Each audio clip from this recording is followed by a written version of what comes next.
Hello, check. Hello. Hello, check.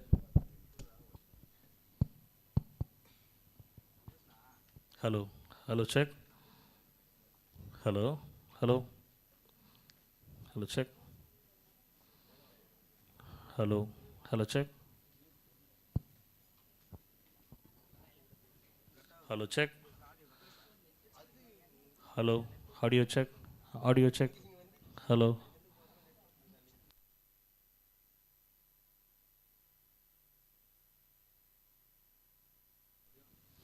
Hello, audio check. Hello. Hello, audio check. Hello. Hello, audio check. Hello. Hello, check.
Hello, check.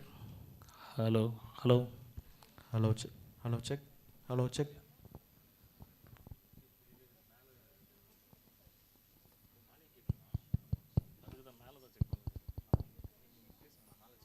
இல்லை மேலே போயிருக்காங்க already. மேலே already ஆள் இருக்காங்க. Hello. Hello, check.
Mic check.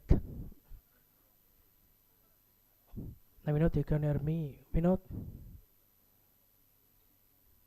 Vinod, Vinod.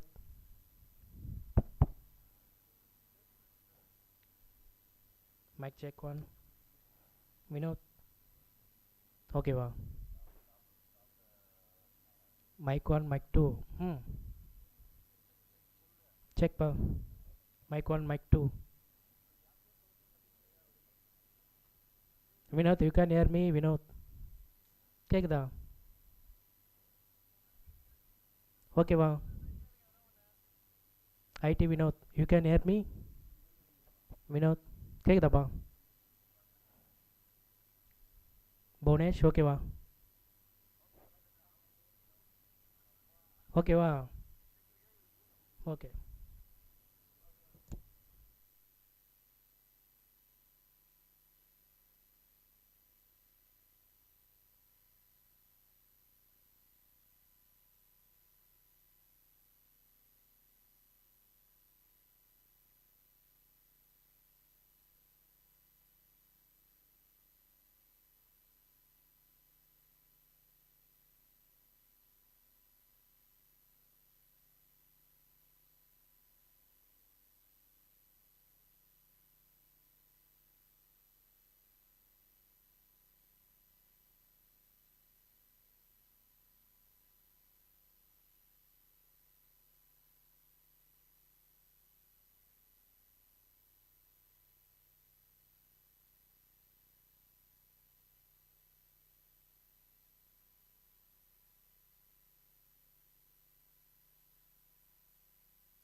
Check, check, check. Hello, hello, hello.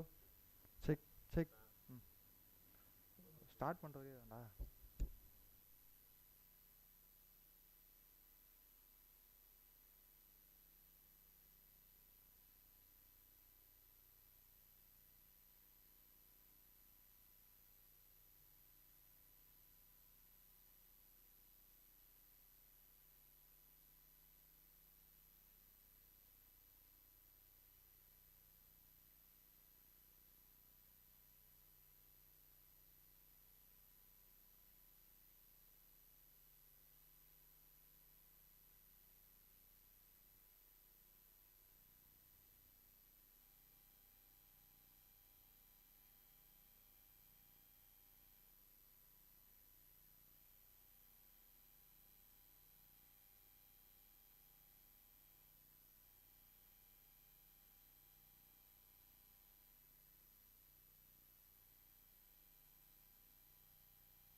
Good morning and welcome to our continuing education program on triple pillar of laboratory excellence, hosted by the Department of Biochemistry, Panimalar Medical College Hospital and Research Institute. Kindly proceed with the registration and feel free to explore the insightful e-poster presentation. And do not forget to visit our photo booth, which is placed outside our lecture hall, and it was made with great effort from AHS students of Panimalar College of Allied Health Sciences. Feel free to click fun pictures and memorable pictures to capture this event. Thank you. Explore the e-poster.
பாருங்க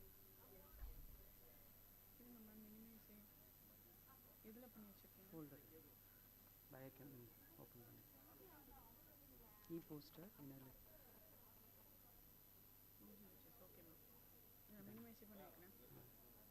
எல்லாத்தையுமே open பண்ணி minimise பண்ணி வச்சுக்கலாமா? அதனால் இது folder இது காட்டுங்க, இது காட்டுங்களா? நான் எல்லாமே வச்சுருக்கேன். உங்களுக்கு அதுமாதிரி ஸ்பீச் பிபிடின்னு பேர் மாற்றி வச்சுருக்கேன். e-poster ஸ்பீச் இங்கே மட்டும்தான் நேம் மட்டும் மாற்றிருக்கேன். எனக்கு அப்போ தான் ஐடென்டிஃபை பண்ண முடியும். இது இல்லை மேம், இது வேறு e-poster ஸ்பீச் பிபிடி வந்துட்டு நான் e-poster இன்ட்ரடக்ஷன் கொடுக்கும்போது சொல்ல வேண்டியது. அது எங்கே? அதுதான் இது சௌமியா மேமோட பிபிடி. அதுதான் நான் சொன்னேன். அதுதான் சொன்னேன். e-poster பயந்து போய்ட்டு வேறு பிபிடி மிஸ் ஆகிடுச்சுன்னா சொல்லுங்கள். எப்படி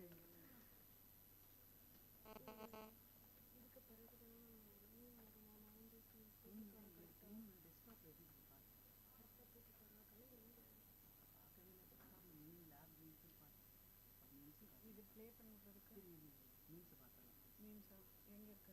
டெஸ்க்டாப்பில் பார்த்தேன். ஓப்பன் கூட பண்ணி பார்த்தேன். சரி டெஸ்க்டாப்பில் எங்கே? ட்ரிபிள் பில்லர் நேம் இருங்க, இதில் எங்கே அவெஞ்சர்ஸ் இருக்குது? இதுவா இதை எப்போ ப்ளே பண்ணி ஃபஸ்ட்டு நான் இன்ட்ரடக்ஷன் முடிச்சதுக்கு அப்புறமா இனாக்ரேஷனுக்கு முன்னால் நீங்கள் மீன்ஸ்னு சொல்லுங்கள். அப்போ first mean by the end of this year we hope to அதுக்கு முடிச்சதுக்கு அப்புறமா நம்ம எதுவும் இங்கே தானே இருக்கோம். ஃபஸ்ட்டு நான் இங்கே இருக்கேன். இதுங்க அப்போ தான் ஏன்னா நீங்கள் தான் எல்லாமே நல்லா போட்டுருக்கேன். 14 பிபிடி போட்டிருக்கேன். கியூஆர் கோடு ஒன்று போட்டிருக்கேன்.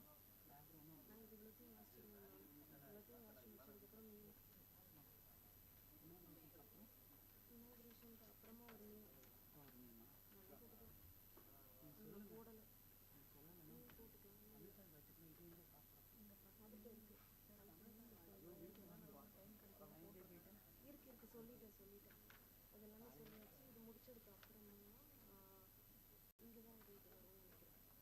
இதில் ஒரு மீன் தேங்க்யூ டிக்னிட்டிஸ்க்கு அப்புறமா ஒரு மீன் போட்டுட்டு ஃபார் ஃபர்ஸ்ட்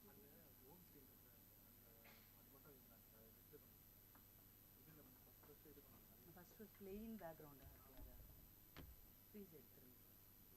இதுனா பில்டிங் இருக்கு அதான் அது இல்லை மேம், எங்கள் ஃபஸ்ட்டு நம்ம இது ட்ரிபிள் பில்லர் சொல்லலாம். அது மட்டும் வச்சாச்சு. அது ஃப்ரீஸ் வச்சாச்சு. முடிச்சோடனே சொல்லுங்கள் இ போஸ்ட்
Desktop தான் இருக்கு சார், இங்க இருக்கு.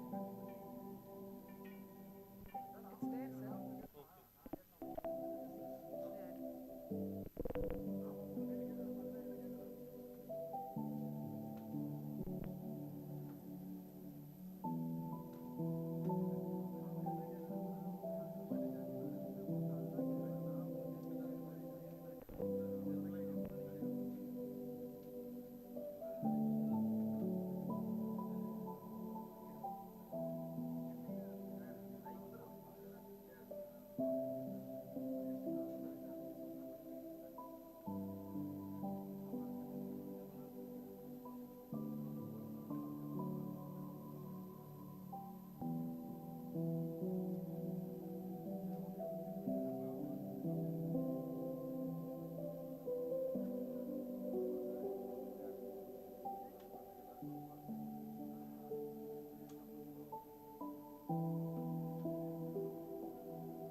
Good morning to one and all present here.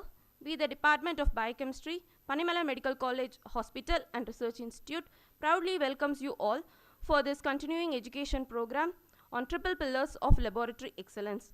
We are extremely delighted to have your presence with us for this academic event. I, Dr. Amy Goldie, Assistant Professor of Biochemistry, will be the Master of Ceremony for today's program. It's my pleasure to guide you through the various segments of this academic event. Before we begin on the formal session, let me briefly share why we chose the theme Triple Pillars of Laboratory Excellence for today's continuing education program. In any clinical laboratory, quality is not optional, it is essential. The accuracy of lab reports influences the diagnosis, treatment, and patient safety. To maintain high standards in our labs, we rely on main three quality practices, that is the internal quality control, to make sure our results are reliable every day, external quality assurance to compare our performance with other labs, risk assessment and quality indicators to spot problems early and improve safety and performance. These three together form the triple pillars that support lab excellence. That is why we decided to focus on this topic, because it helps us to go beyond just doing the test and move forward to quality focused, patient centered lab practices. By the end of the CME, we hope that participants will gain deeper appreciation for the integrity of quality system that supports excellence in clinical biochemistry. Due to traffic delay, our administrators are not yet here, so we'll proceed with the scientific session. Our first session is IQC Demystified, from Theory to Laboratory Practices by Dr. Malini ma'am. To introduce our speakers, I now invite Dr. Gayatri Devi, Assistant Professor of Biochemistry, to the podium.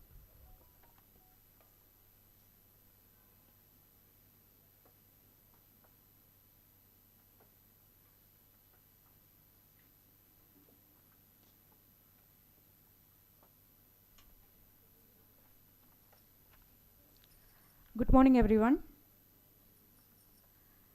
It is my pleasure to welcome and introduce our first speaker for today's CEP, Dr. Malini S. She's a consultant biochemist at Dr. Rangarajan Memorial Hospital, Sundaram Medical Foundation, Chennai, with over 11 years of experience in clinical biochemistry.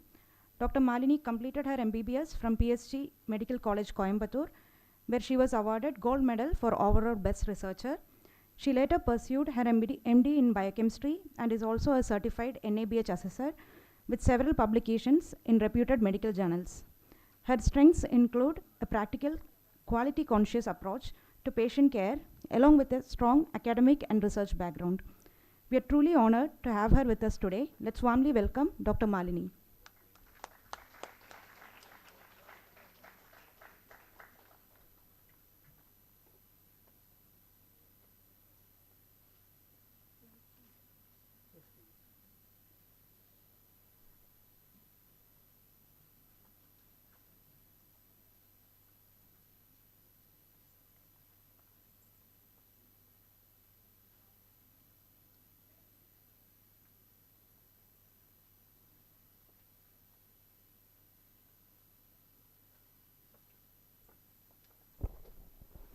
Good morning, everyone.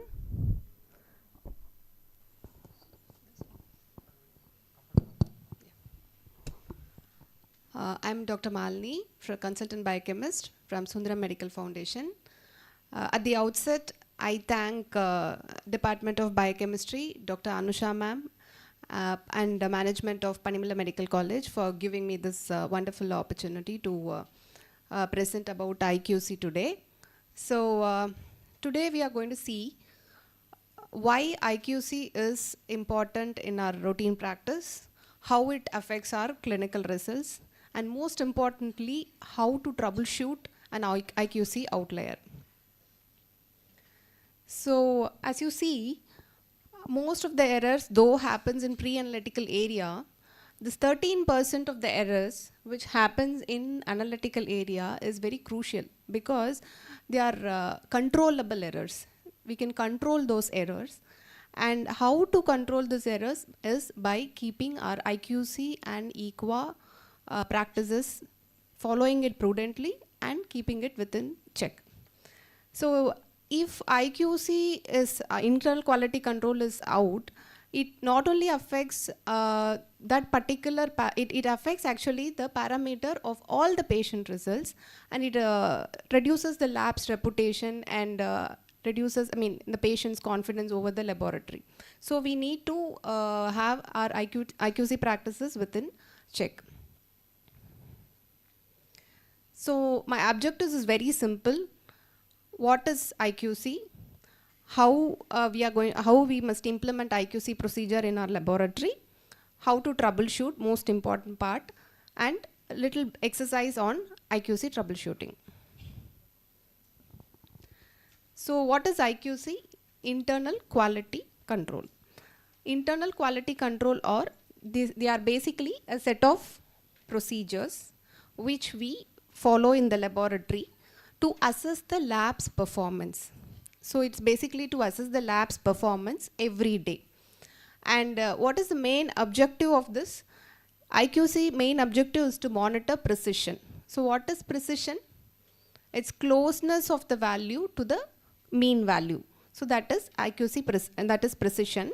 And it also detects errors. It detects the errors. How it works is basically IQC works in such a way, if there is any error in the system, it will affect the IQC in the same way as patient results. So if we have an outlier or an error in IQC, that indicates there is an error in the system which needs to be corrected so that our patient report goes error-free.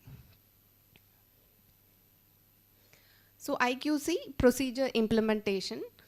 For a successful IQC procedure implementation, these are few things which we have to follow. One is we must choose a right IQC material,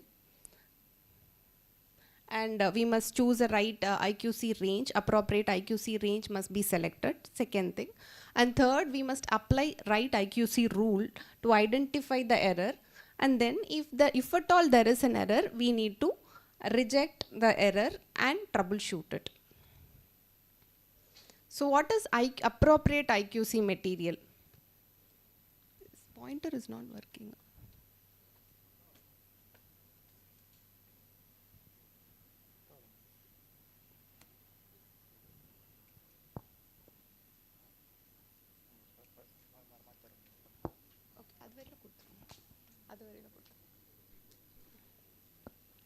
What is appropriate IQC material?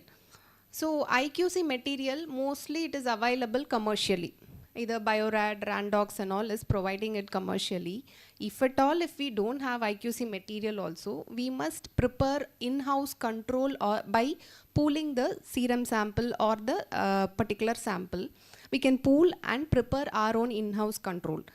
We shouldn't say that there is no control available in the market or no control, it is very expensive, so I am not practicing IQC in my laboratory.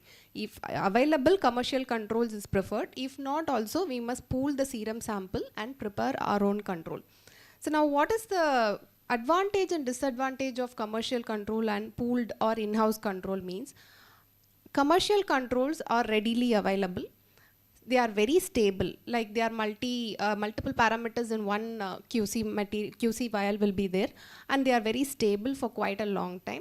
And we can run it for over a period of 1 year or also, because we will get in batch. So that batch will go for at least 1 year, and they are commutable. Commutable means like the same matrix effect like the patient serum.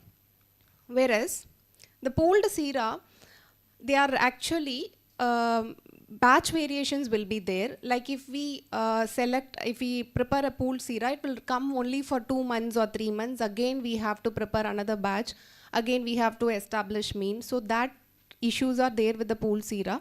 And the stability is limited. If we freeze and use every day, certain parameters will lose their stability over a period of time, and there is a probability of getting errors. So both are equally good. They have their own, and it is very less costly also, pooled sera. So both have its own advantage, disadvantage. It's up to the laboratory to choose.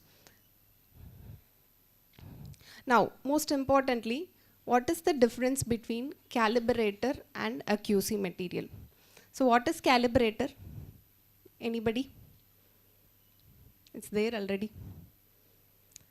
Okay, both have defined concentration.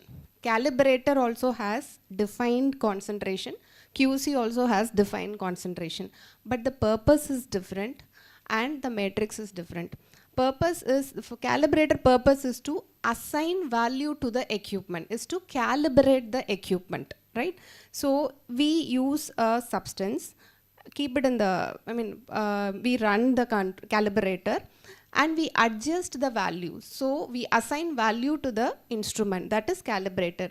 Whereas QC material, the primary purpose is to check every day whether the entire process, whether the equipment, reagent, things, entire process is correct or not.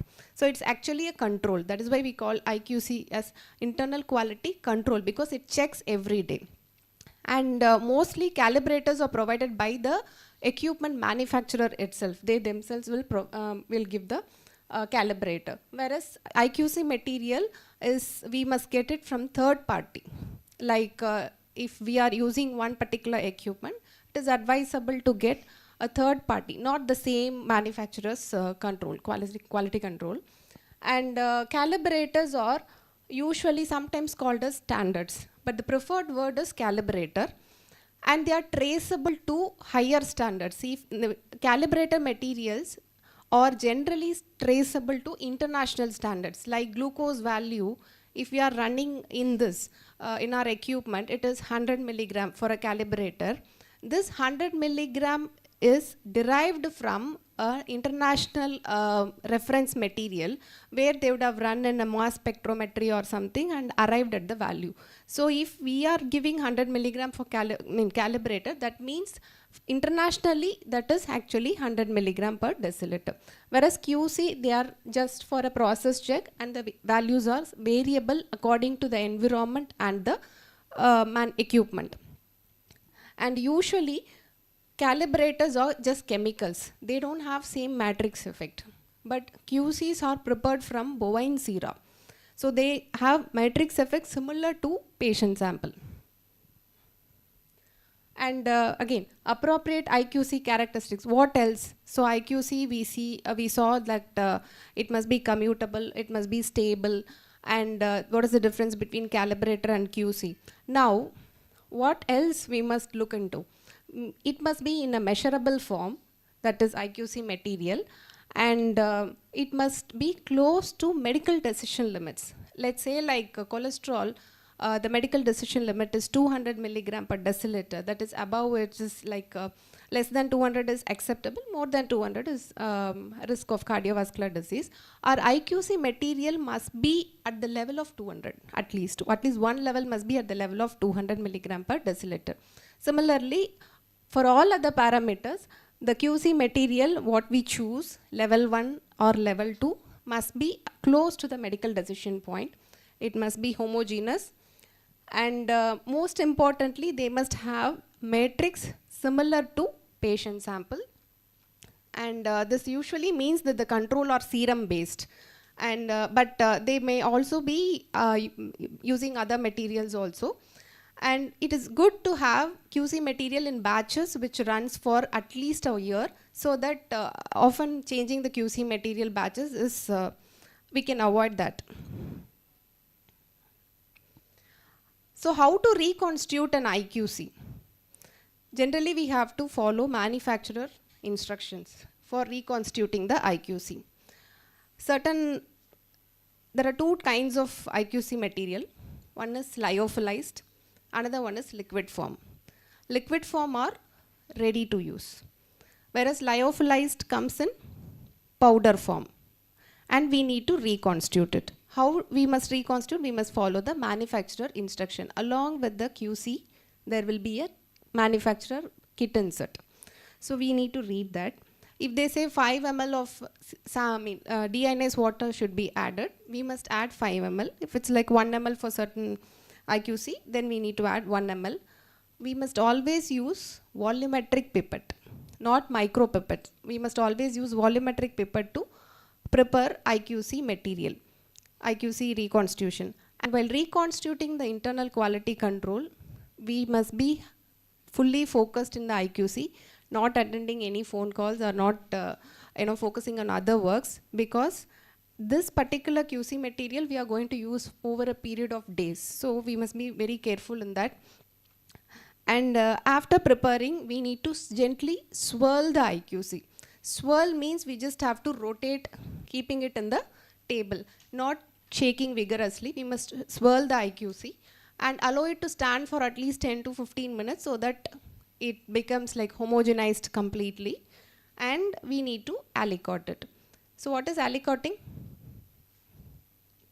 Take a small portion of the primary IQC material. Let's say like if the laboratory needs around 500 microliter of IQC every day, we must alicot a little bit more, like 600 microliter, and put it in a Eppendorf tube and alicot like that for multiple alicots.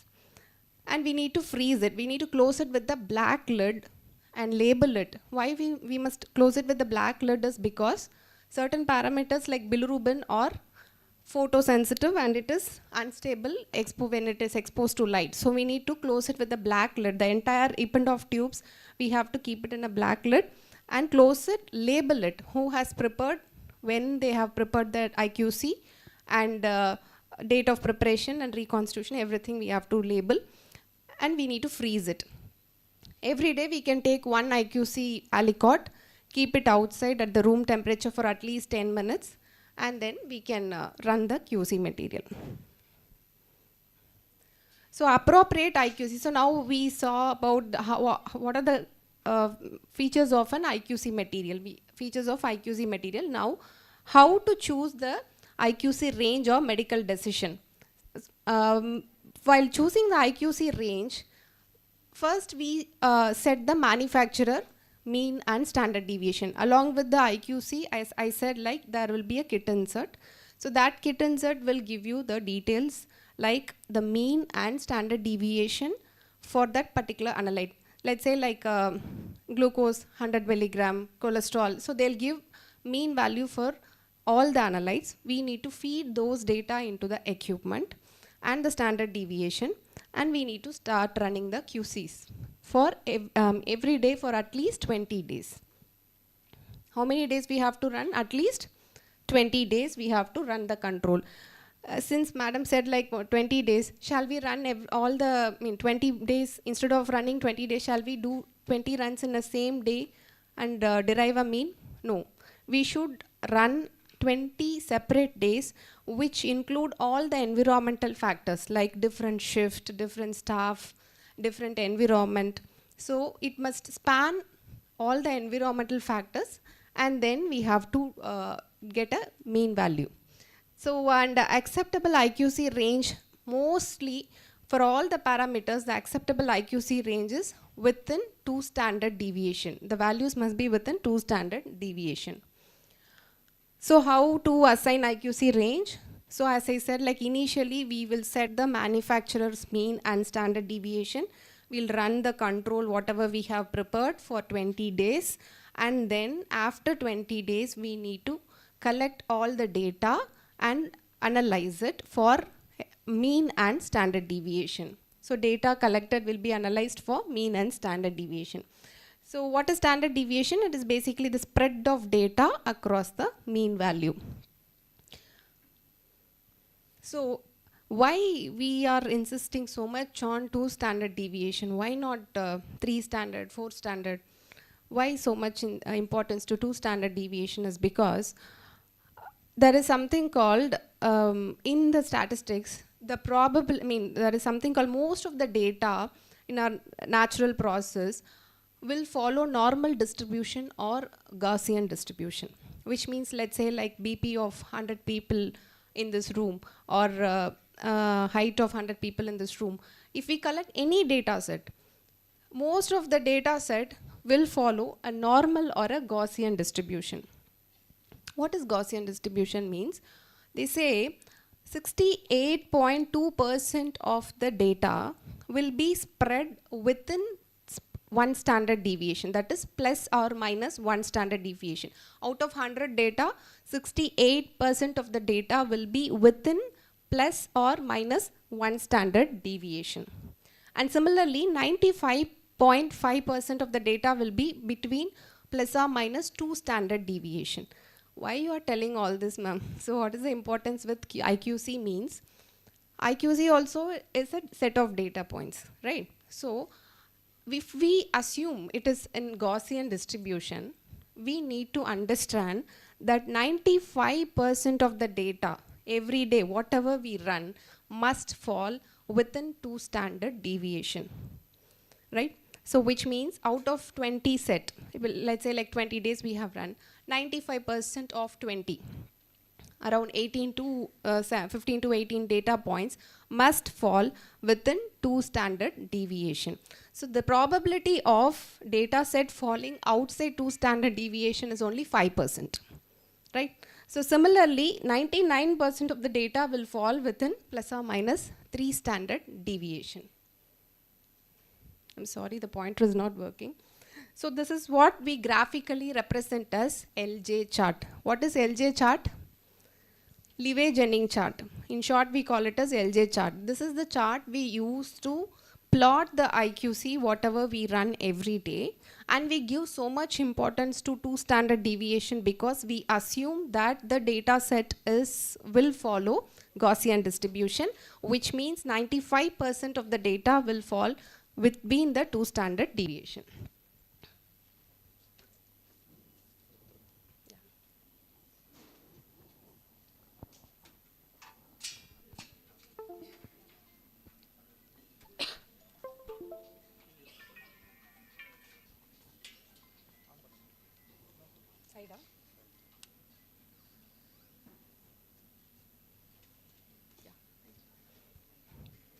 Right? So, so far we discussed about the features of an IQC material, how it must be at the close to medical decision limit. Right now we are discussing about the how to select a good IQC range. So in that we are discussing that about the importance of Gaussian and how the data set will be distributed mathematically. So whatever we discussed as a small exercise. So after setting the manufacturer mean and SD, the laboratory is running the IQC material every day. Day 1, day 2, day 3. Similarly, they are running for 20 days. And this is the level 1 control. Let's say this is total cholesterol. Level 1 control, they are running for 20 days. Level 2. And then we have to take a mean and standard deviation, right? So mean and standard deviation for this 20 data set. This is called, what it is called? Laboratory mean. What we derive after 20 days is called lab mean, right? So this lab mean only we have to use in future to prepare the LJ chart or Lever-Jennings chart, right? So this lab mean, okay, I'll come to this. The standard deviation, if we multiply by 1, we call it as 1 standard deviation. Like plus or minus 1 is 1 standard deviation. If we multiply by 2, we call it as 2 standard deviation. And multiply by 3 is 3 standard deviation. So when we plot an LJ, we have to take this 236 for, for purpose of calculation, I'll round it off to 237. Let's say this mean is 237. So 237 plus 2.5, 237 minus 2.5 will be your first line. Let's say like this is easy. So 4.1 here is the mean. Assume 4.1 is the mean and 0.1 is the standard deviation. 4.1 plus 0.1 is 4.2. So this is plus 1 SD. 4.1 minus 0.1 is 4. So this is minus 1 standard deviation. So this line is basically derived by adding and subtracting the 1 standard deviation to the mean. Similarly, 2 standard deviation we will derive by adding and subtracting 2 standard deviation from the mean. And so with the 3 standard deviation. Okay. So this is how we establish lab mean and lab standard deviation. NAPL 112A states that we have to run IQC every day during peak hour, followed by every 8th hour, at least one control. Two level control must be run during peak hour, and at least one level control must be run every 8th hourly. So there is no set of rules we should follow like that, but mostly we follow Westgard rules. And what exactly Westgard rule says is when to accept the control, when to reject the control. So far we discussed about how to establish lab mean, lab ST, and now you have processed a QC and that point has come and you have plotted in the LG also. Shall I accept this data point or not? That's the next question, right? So when to accept means it must be within 2 standard deviation. If it is above 2 standard deviation, we generally reject it. Got it? So when the data point is plus or minus 2 standard deviation, we'll accept. When it is above 2 standard deviation, we'll reject. I'm saying blindly, but not always 2 standard deviation is rejected. So 1 to S is a warning rule, which means at only one point, if it crosses the 2 standard deviation, it is a warning rule. If one point, this here, the 1 represents 1 point. Okay, the first one represents what it represents? It's 1 point, okay, or 1 level, or 1 run, right? So 2S, what it represents? 2 standard deviation, okay. If 1 run is above 2 standard deviation, shall we accept or not? It's basically a warning rule we need to observe, right? So when 1 run is above 3 standard deviation, shall we accept or not? We should reject, right? So similarly 2 to S means, what 2 to S means? 2 points which is crossing 2 standard deviation. 2 points crossing 2 standard deviation, we should reject. So what is within, what is across? Within means in the same level. In the L1 itself, today 1 run is out. I have accepted because it's a warning, 1 to S. And tomorrow also in the same level, L1 is out. So that is 2 to S within. 2 to S across means in 2 different levels. L1 and L2, today, cholesterol, both the levels is out. Then we should reject it. And R4S means 2 point on the positive side, and after tomorrow the next 2 point is on the lower side, that is R4S, that is it crosses 4 standard deviation is R4S. So what is 10x means 10 point on same side, okay. 10x means it is not it's basically 10 different points on the same side. So what are the 2 different types of errors in the laboratory? Systematic error and random error. So mostly we say all the analyte means outliers are random error, and we will write the kappa as random error, rerun done, IQC within range. Is that how we have to do? No. Mostly, unless otherwise proved, all the errors are considered as systematic error. All the errors are considered as systematic error. So we need to troubleshoot properly, identify the root cause and correct it, and then only we have to run. It's a wrong practice to immediately rerun the QC, get it within the limit, and then say it is acceptable. No, the lab has to completely troubleshoot and identify the cause. So that is the primary intention of today's class, how to troubleshoot an IQC outlier. So systematic errors, mostly they will be 7x, 10x, these are systematic error rules. So if an outlier is 10x, or 7x or 2 to S, mostly they are systematic errors. So what is a trend and what is a shift? Please pay attention, this is very important. What is a trend and what is a shift? Trend means all the data set will be gradually increasing.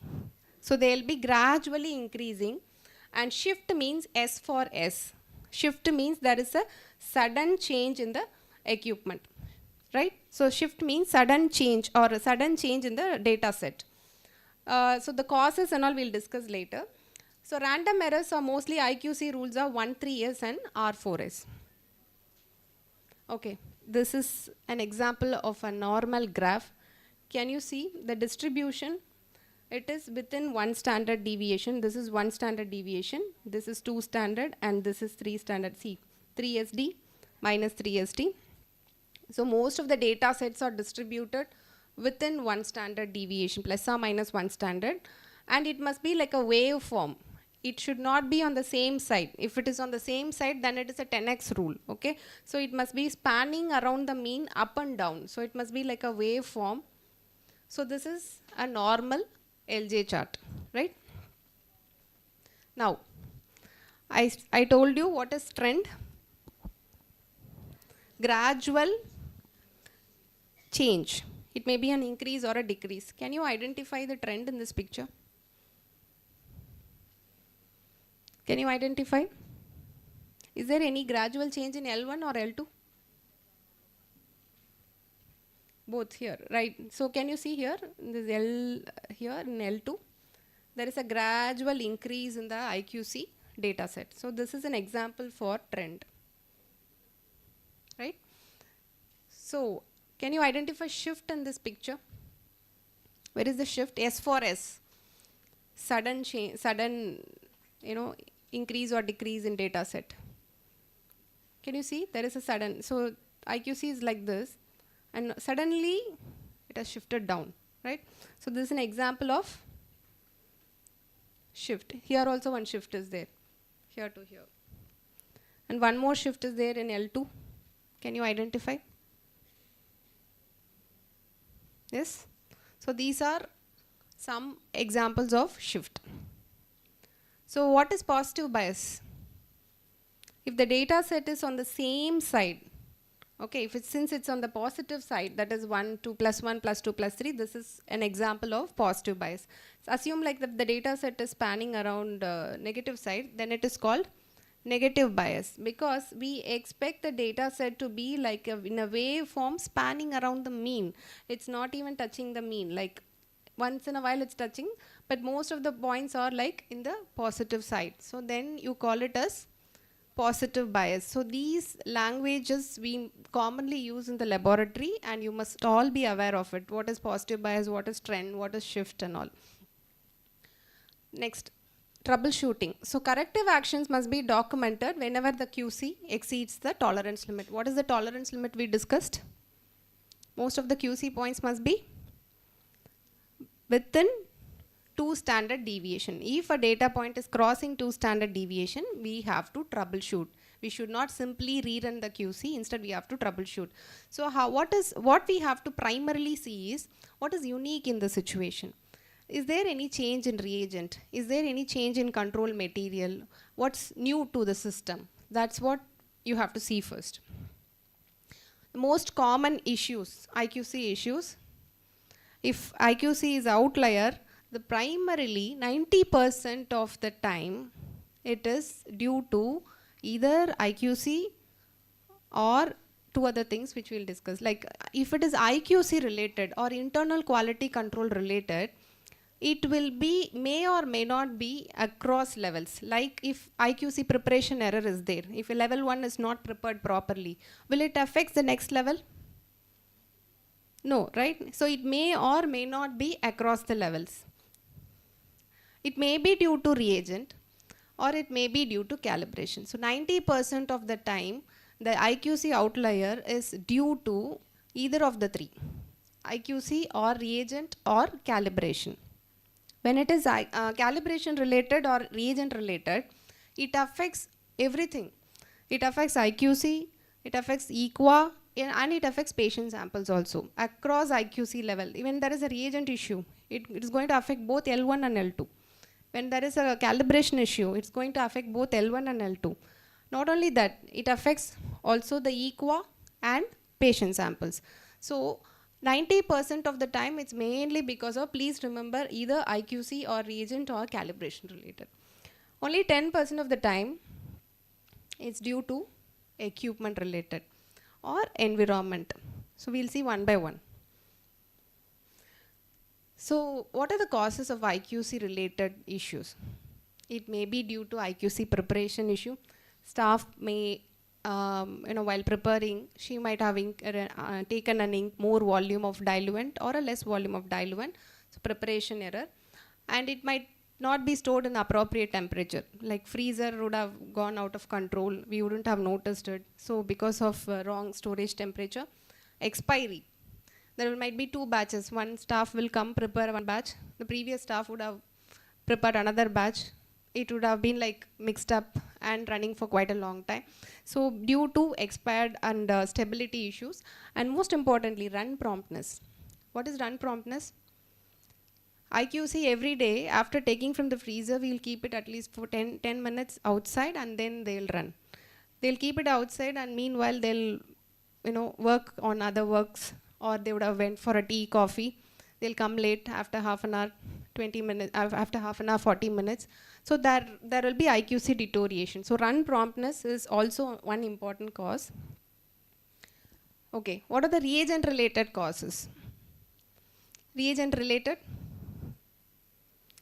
Reagent lot change. Mostly reagent related is due to reagent lot change or expiry, reagent lot expired, or reagent load. They would have loaded reagent long back. It might be a slow moving test which would have caused reagent would have been running for quite a long time. Reagent deterioration, onboard stability issue, or storage issue. Calibration related, what are the causes? Either the calibration done long back, cal deterioration, or the calibrator used would have been like expired or been lying for quite a long time. Like mostly the calibrator once reconstituted will be stable for 28 days or maximum 2 months. But sometimes the calibrator used would have been like prepared some 6 months back, which the staff uses to calibrate. Then there will be calibration deterioration or storage temperature issue. Analyzer or equipment issue. So there might be leak, bend, or probe issue. Most importantly, probe issue. And environment related is primarily sometimes the water, deionized water, what they use to prepare and wash the equipment might have been contaminated. So when there is a water contamination, it affects some sensitive parameters like calcium, magnesium and all. And sometimes the room temperature or humidity would have been like gone out of range.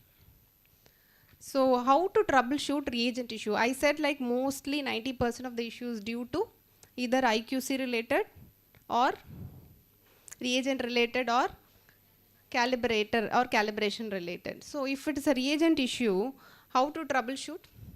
So first, what it indicates in the LJ chart is there will be a trend or a shift. Okay, so assume like if there is a trend, so is there any trend or a shift? You have to check that. So if LJ says there is a trend, okay, there is a trend, and you suspect a reagent issue, what we have to do next? Reagent issue is likely, okay. So what is the most common cause? Trend in the LJ chart, reagent issue suspected, 2 clues. What is the most common cause? Trend. Any trend is due to deterioration, okay, right? Gradually it is increasing or gradually it is decreasing every day, which means there is some deterioration that's happening in the system that's gradually affecting the results. So reagent deterioration is likely if we see a trend in the LJ chart, right? What do you have to check next to confirm? Reagent loading date, okay? So we have to remove the flex and see when it is loaded. Certain tests are there like phosphorus and all. They are like very slow moving tests in a laboratory. They might have loaded some 2 months back. Okay, slowly it would have been like deteriorated, causing the trend in the LJ chart, right? It affects only one parameter. Mostly this reagent issues affects only that single particular parameter will be affected. So these are the clues. One particular parameter affected, trend in the LJ chart, and EQA is also affected. I said like reagent issue affects both IQC and EQA and patient samples, right? So you ask for a EQA rerun. EQA is also affected. That clearly states that's a reagent issue, and since it's a trend, it's possibly a reagent deterioration. What is the most common cause of reagent deterioration? We discussed. Onboard stability would have been lost. They would have loaded a long back. Or reagent contamination. The probe that is used, reagent probe would have contaminated another reagent with that, leading to reagent deterioration. Okay, I'm not seeing a trend, but I see a shift. There is a sudden change, shift in the LJ. What do you think of? Again, reagent issue is there, but there is only a shift. What is the possible cause? It's newly loaded reagent. Okay, old reagent is also a problem, and recently introduced reagent is also a problem. So recently loaded reagent is the cause. New lot of reagent will suddenly increase or decrease the lab mean, leading to shift in the LJ chart. So what are the two causes of reagent lot issue? It's not always pathological. So these causes are pathological. They might have stored the reagent in a wrong temperature, or they might have transported. You might have stored it in a right temperature, but while transportation, it would have lost its stability, transportation temperature issue, and that is why we always monitor transport temperature also, right? So, and reagent batch itself, in the production itself, there might have been some issue. If batch issue means you have to escalate to the concerned manufacturer, and they'll receive similar complaints from other laboratories also. So you can check with your peer laboratories. I am facing an issue with the bicarbonate. How about your laboratory? Are you also using this particular lot number of reagent? Are you also facing this issue? So that says that something is common, like reagent batch issue is there, right? So also, not always, as I said, they are pathological. Sometimes the reagent lot issue or recently loaded reagent might have caused a lab mean shift, which is actually normal. Okay, all you have to do is run for 20 days and then change your mean, not to take any more action. How to differentiate between these two? How to differentiate? You have identified a shift. You suspect a new lot, and another important clue is there is a new lot loaded into the system, right? So there is a shift, new lot loaded into the system, but I'm not sure whether it is due to lab mean issue or due to the stability of the reagent. What will you do?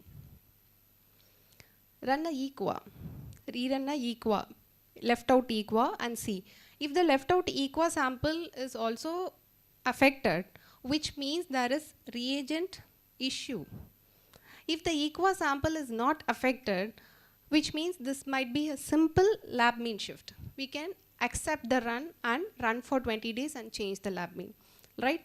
So this is how we proceed with reagent issue outliers, troubleshooting.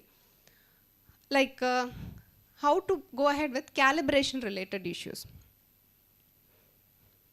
Again, is there a trend or a shift?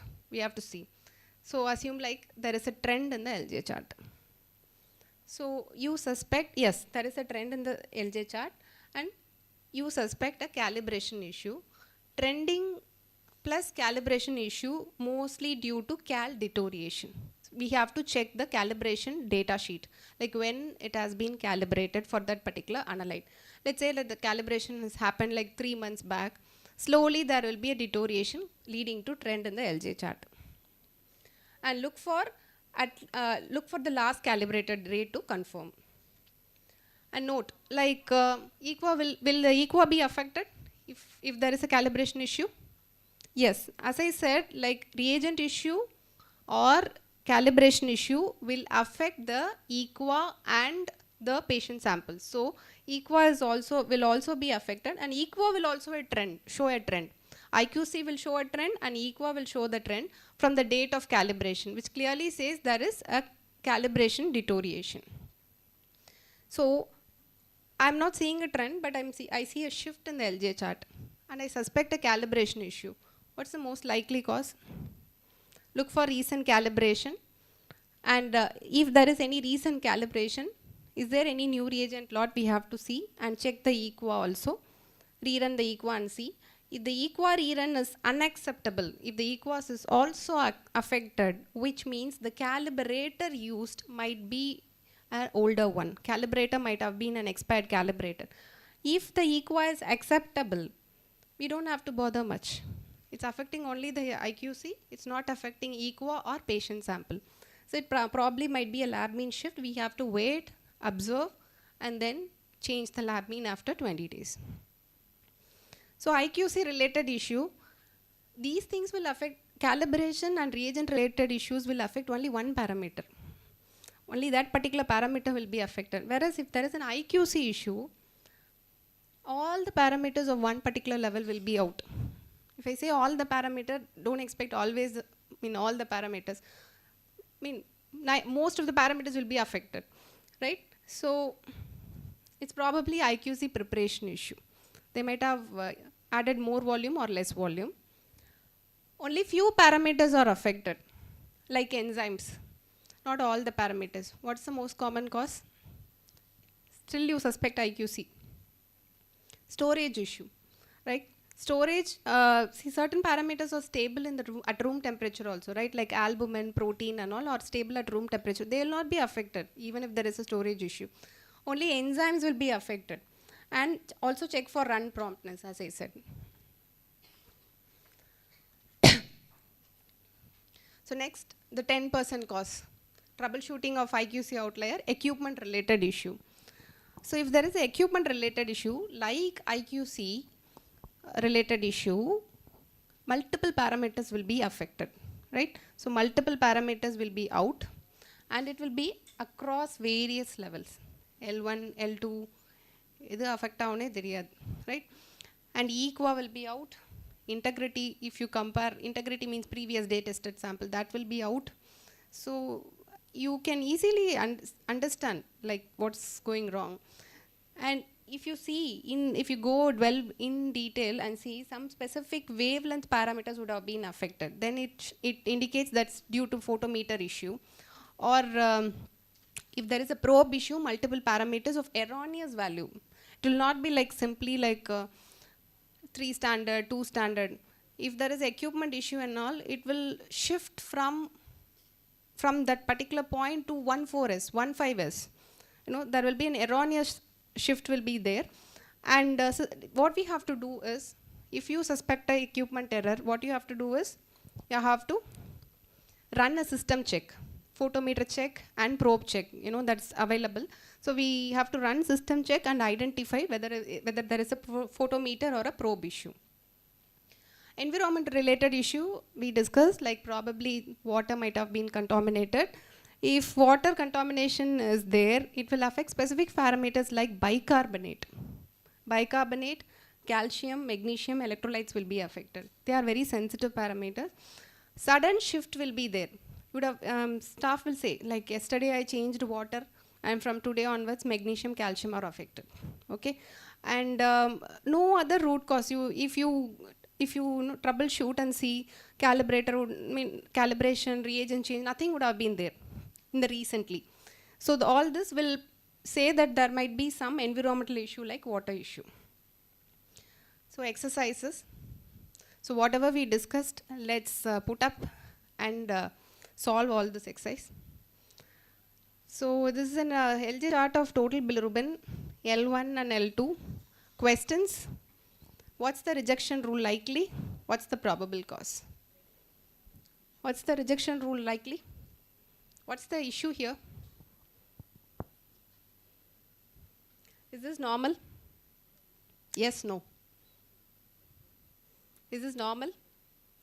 Yes. Is this normal? No. What is abnormal here? Everything is on one side, right? So it's positive bias, okay? So 10x rule, okay? Right? So the rejection rule is, I'll give you a clue. Clues, rejection rule, positive bias, 10x. Okay. Only one side, one level is out. Can you notice like L1 is not affected, whereas L2 is affected. Only one level is out. What does it indicate? And equa rerun is okay. They say like calibrated on 25, which means like here, 25. From the date of calibration, the data set is falling on the positive side.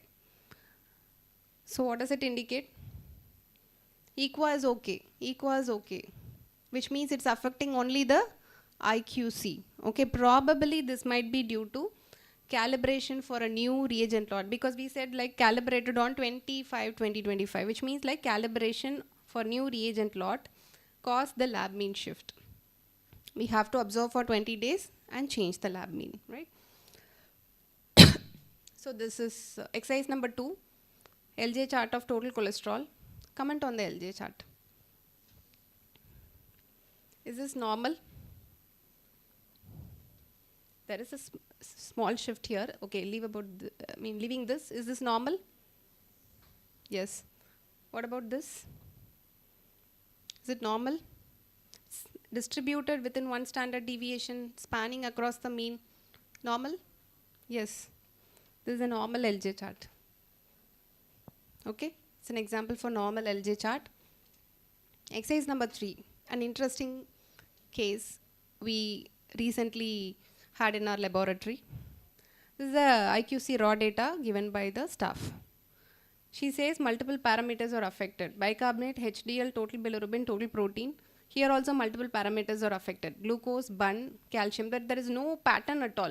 You couldn't see any pattern. Glucose, one level affected, the second level is one level is normal. So there is no pattern. Multiple IQC parameters affected. What's the likely cause? Across levels. 2 clues. Multiple IQC parameters affected across levels. Okay. So what next we have to do is we have to write the rule and check like what is the rule that are deviated. Bun 1,3S, 2,2S, bicarbonate is affected 1,4S, calcium 2,2S. So can you see there is like erroneous results, like total cholesterol and all is 1,5S. Okay, 1,5S. That is 5 standard deviations away from the mean. Okay. Okay. So next is we'll ask the staff to run equa. Run an equa. Equa is out. Mean is 24.4 for bun. We are getting more than that, 33. Glucose is 60 value, 104, double. Cholesterol is also double, right? Something is seriously happening in the system. So what you have to do, equa is affected, patient sample is affected. All you have to do is stop the processing first. What we have to do? Stop the processing. You should not allow the staff to do, okay, sample process panni anupidumma. No. That affects the lab reputation. So it clearly states multiple parameters affected, equa is affected. What immediately, all I want you to take home is, if IQC is outlier is observed and you are not convinced, you have to stop the sample processing boldly, right? And you have to do backup action, whatever is given in the laboratory process. So indicate the error is affecting samples also. So what you have to do next? Run a system check. I said, right, photometer check. So photometer check, wavelength 293 to 340. So all the wavelength, it seems to be okay. Reagent probe, R1 check, reagent probe is okay. Reagent 2 probe, there are 2 probes like R1, R2 and 1 sampler probe. Sampler probe is affected. Sampler probe has failed, and so the system check status is failed. So system check status failed. What's next?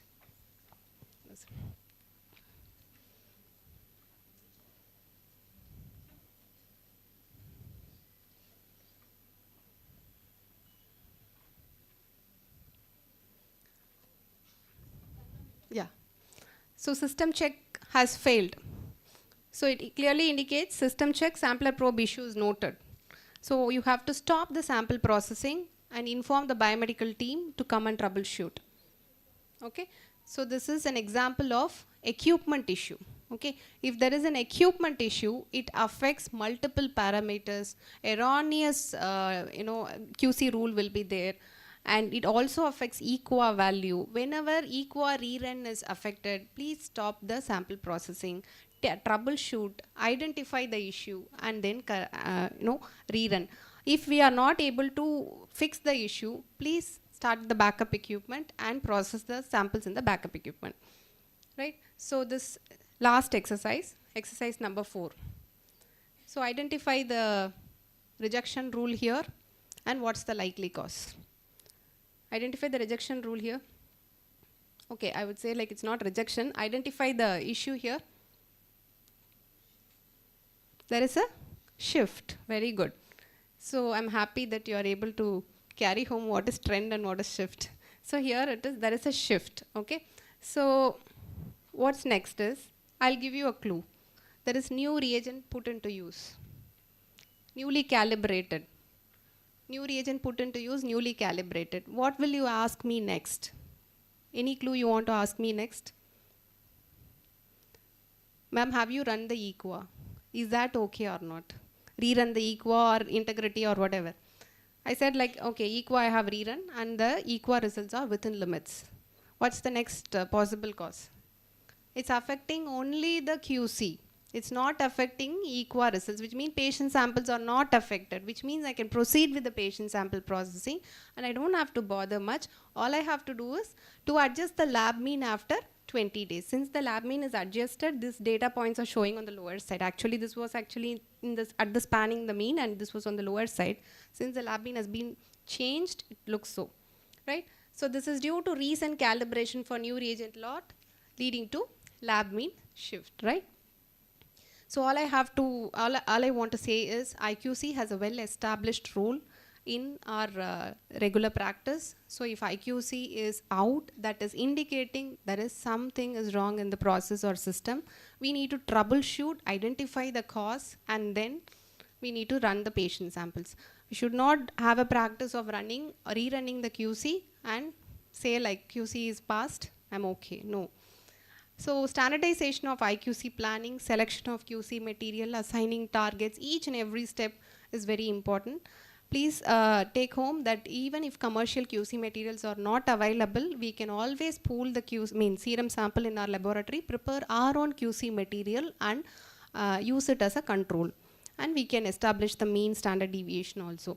And most importantly, troubleshooting of QC errors is very important to give a quality result to the patients, right? Okay, these are my reference and thank you so much.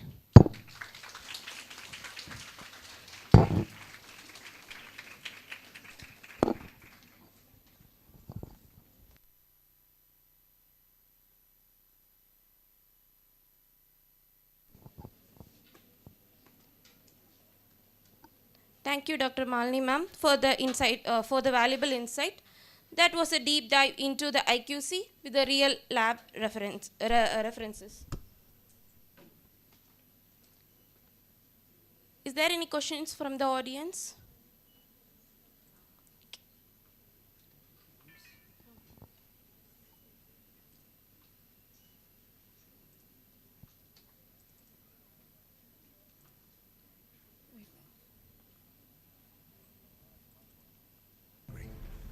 That's my secret, cat. I'm always angry.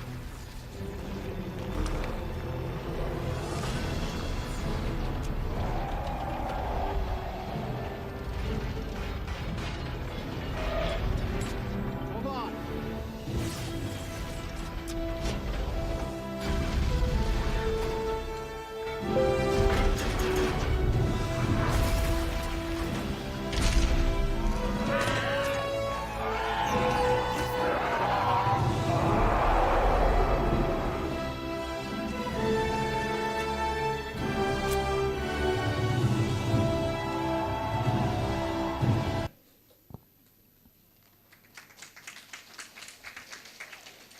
Let's begin our inaugural session. I now invite the dignitaries, Dean Sir Dr. Ilamparuthi Sir, Medical Superintendent Dr. Sabha Ratnavil Sir, Vice Principal Dr. Surapanani Krishna Mohan Sir, HOD Ma'am, Dr. Anusha Ma'am, Lakshmi Ma'am, speakers Dr. Malini Ma'am, Dr. Satya Ma'am, to come forward and occupy the seats.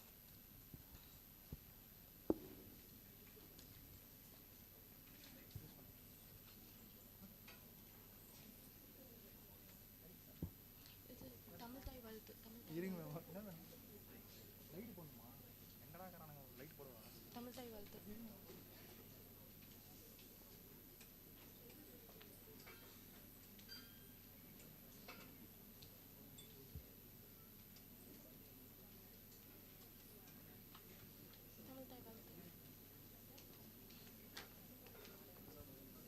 Please பண்ணிட்டீங்களா please பண்ணலையே please பண்ணுங்க பண்ணியாச்சு. பண்ணிட்டீங்களா என்ன பண்ணுறீங்க video பிடிச்சி இல்லை நான் ஒரு வீடியோ டவுன்லோட் பண்ணேன் ஒரு நிமிஷம் இருங்க, தமிழ் தாய் வாழ்த்து வெயிட் பண்ணுங்க. ஒரு நிமிஷம் இருங்க போட்டு முடிச்சோன்னு சொல்லுங்கள். To begin, I request everyone to rise for Tamil Thai Valthu.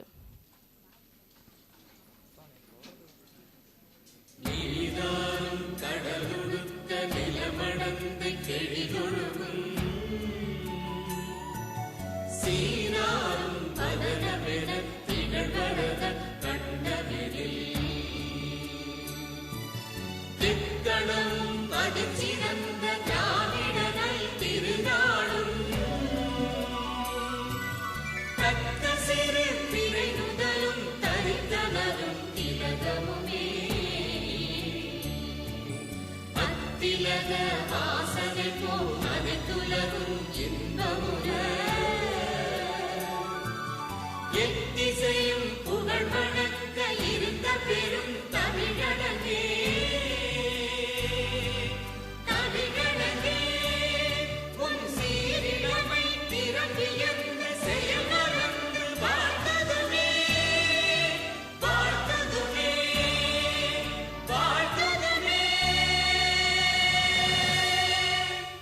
Please be seated.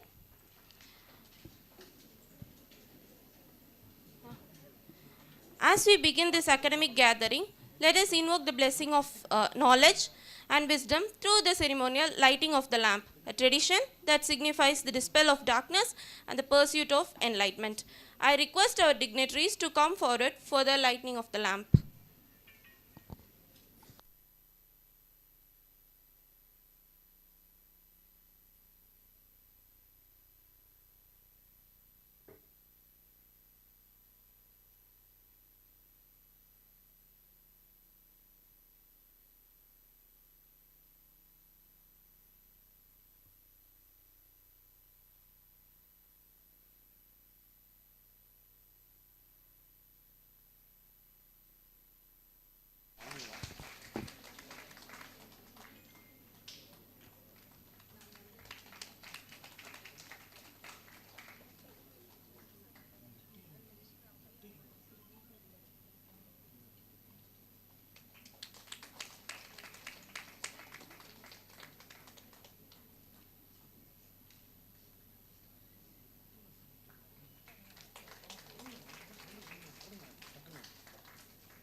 Thank you.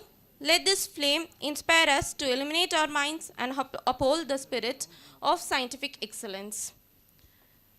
I now invite Dr. Anusha Ma'am, Professor and Head of Biochemistry, to deliver the welcome address.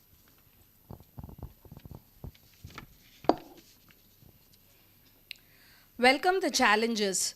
Look for the opportunities in every situation to learn and grow in wisdom. Good morning, everyone.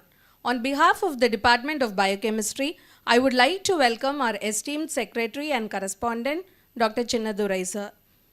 With immense pleasure, I welcome our respected and beloved Director, Panimalar Group of Institutions, Dr. C. Shakti Kumar sir. I also welcome our respected Directors, Tirumadi Vijay Rajeshwari Madam and Dr. Saranya Shri Shakti Kumar Madam. I welcome the triple pillars of this institution, our beloved Dean, Dr. C. Ilamparathi sir, our eminent Medical Superintendent, Dr. Sabha Ratnavel sir, and our energetic Vice Principal and Professor of Biochemistry, Dr. Suraperneni Krishna Mohan sir. They have been a constant support and source of inspiration to all of us. I also welcome our DMS, Dr. Prem Kumar sir, our CAO, Dr. Arun Kumar sir, our Chief Administrative Officer, Mr. Saravana Kumar sir, and our COO, Mr. Dinesh Kumar sir, and our RMO, Dr. Rajiv Roy. I wholeheartedly welcome our distinguished speakers who have given their time and are ready to share their knowledge and experience with us today. Dr. Malini, Consultant Biochemist, Sundaram Medical Foundation, Dr. Satya, Clinical Lead Biochemistry and Quality Manager, MGM Healthcare, and Dr. Saumya, Professor and Head Biochemistry, Sri Ramchandra Medical College. We are overwhelmed by the response we have received for this program. We have got more than 250 registrations from all parts of India and more than 100 e-poster participations. I wholeheartedly welcome all the delegates who have spent their time, effort, and energy in making their presence here today. I'm very sure it is because of your quest of knowledge our program is about to become a success today. I heartily welcome all the HODs, professors, and faculty of various departments, paramedical staff, and students of Panimala Medical College and Panimala College of Allied Health Sciences for this program today. Your presence here is the greatest gift we could ever ask for. Once again, I welcome you all. Thank you.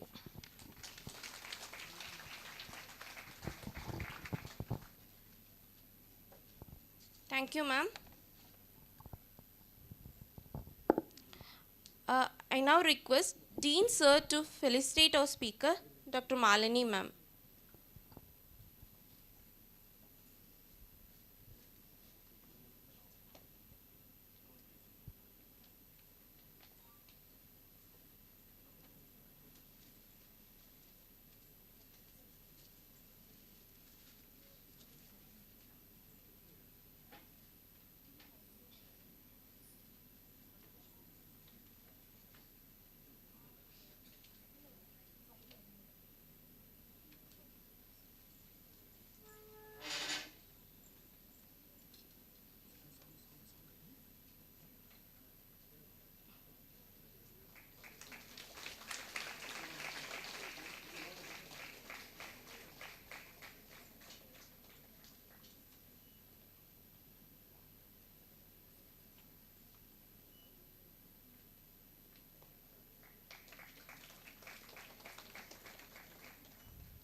I now request Medical Superintendent Sir to felicitate our speaker, Dr. Satya ma'am.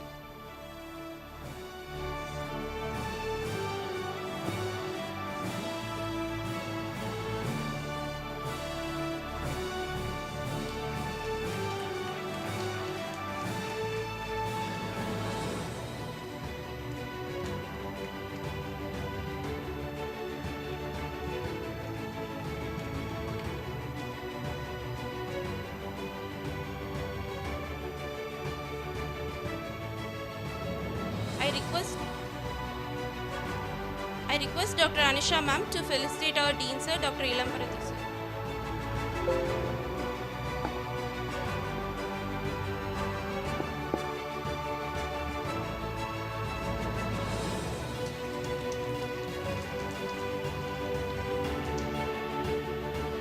I request Dr. Lakshmi ma'am to felicitate our Medical Superintendent, Dr. Sabarit Neville sir.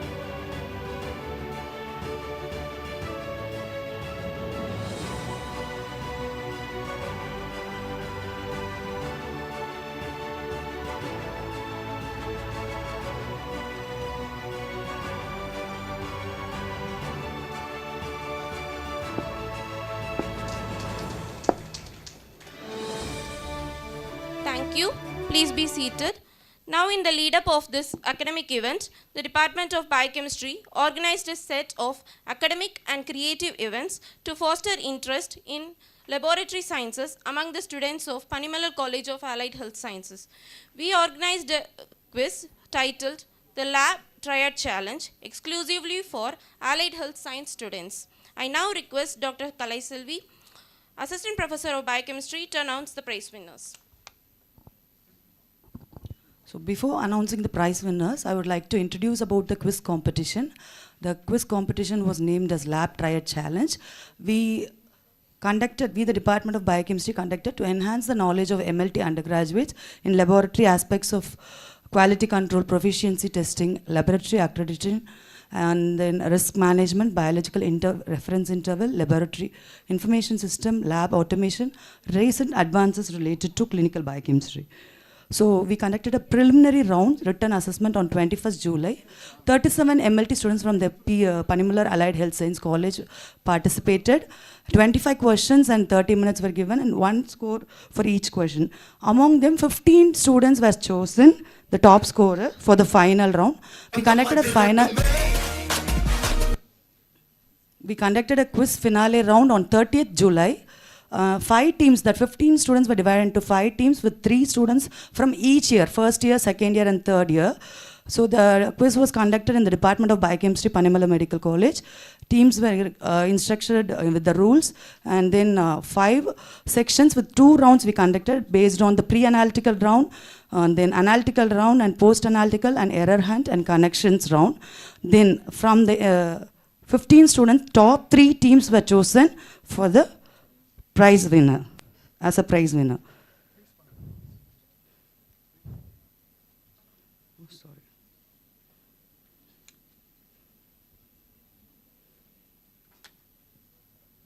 So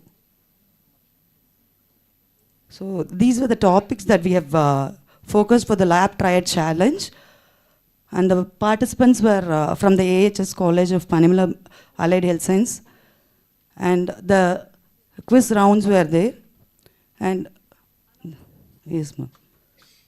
Thank you.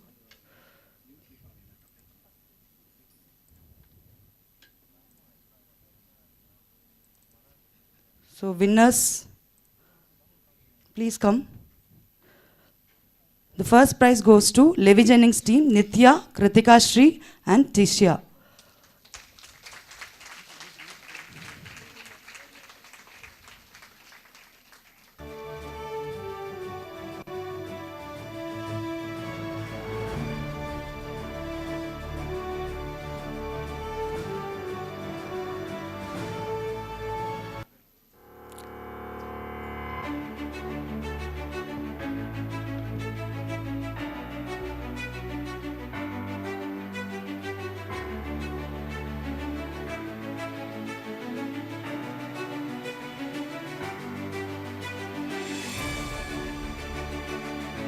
Second prize goes to Carl Newberg's tube, Anand Kaushabi M. Shakira Banu.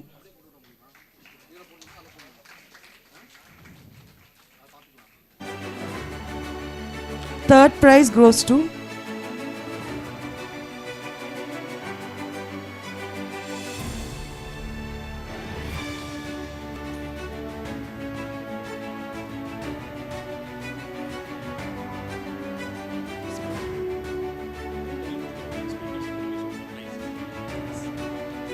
I invite the speakers to give the prize winners.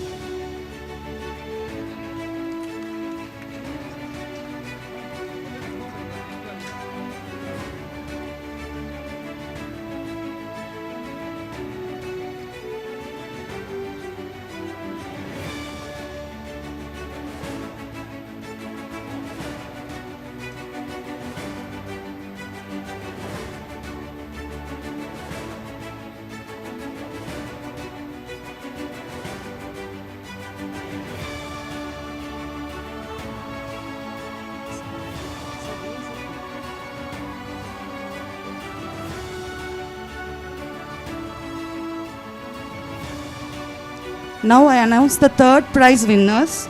Frederick Sanger team, Sandeep from first year BSMLT, Kaushika second year BSMLT, A. Kavya third year BSMLT students. Third year prize. Third prize.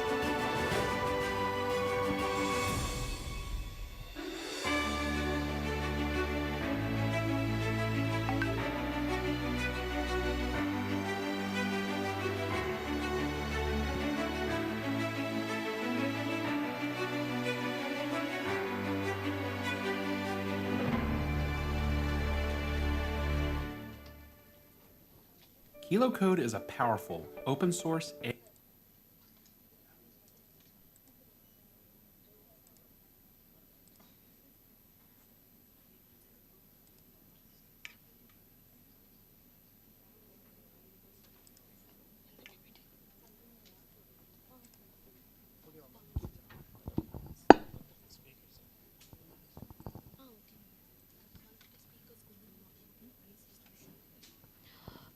Thank you, ma'am. We also hosted e-poster competition, which received an overwhelming response of over 100 entries from across various categories. I now request Dr. Gayatri, Assistant Professor, and Dr. Perlin Bala, Assistant Professor of Biochemistry, to announce the prize winners. Good morning, everyone. It gives me great pleasure to welcome you all for the prize distribution ceremony. We are truly delighted and humbled by the overwhelming response we received for this competition. With over 100 e-poster submissions, the enthusiasm, creativity, and scientific curiosity shown by the participants were truly commendable. To ensure a fair and comprehensive evaluation, we categorized the e-poster into 6 tiers, namely the UG AHS, MD and MSc PG, medical and AHS faculty, lab technician and lab manager. The posters were meticulously judged by 12 esteemed faculty members from various departments of our college. So let us proceed with the prize distribution ceremony. I now call upon Dr. Gayatri to announce the prize winners.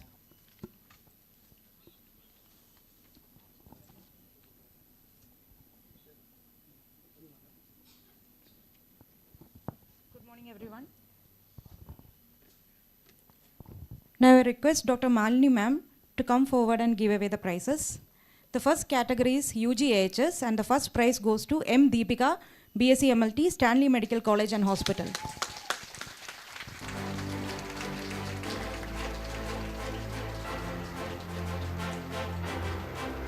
The second prize is shared by 2 participants. The second prize winners are J.K. Ovia, BSc MLT, Stanley Medical College and Hospital.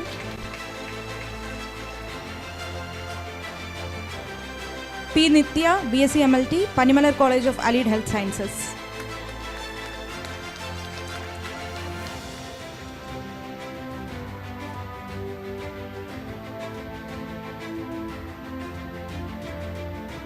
The third prize is shared by 3 participants. S. Tirumurugan, Sri Venkateshwara College of Paramedical Sciences. Samantha Maria, BSc MLT, Indira College of Allied Health Sciences. And Kishore B, BSc MLT, Panimalar College of Allied Health Sciences.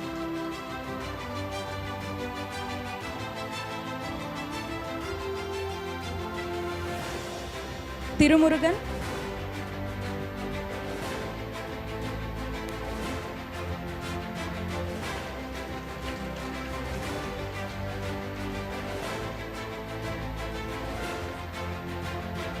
Moving on to the next category, which is PGAHS.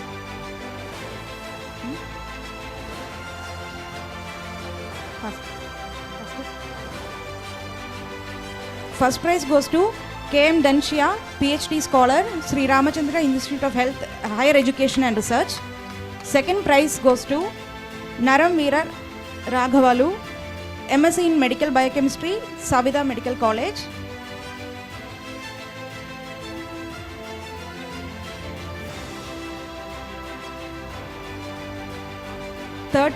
Second prize goes to Naram Veera Raghavalu from Savitha Medical College.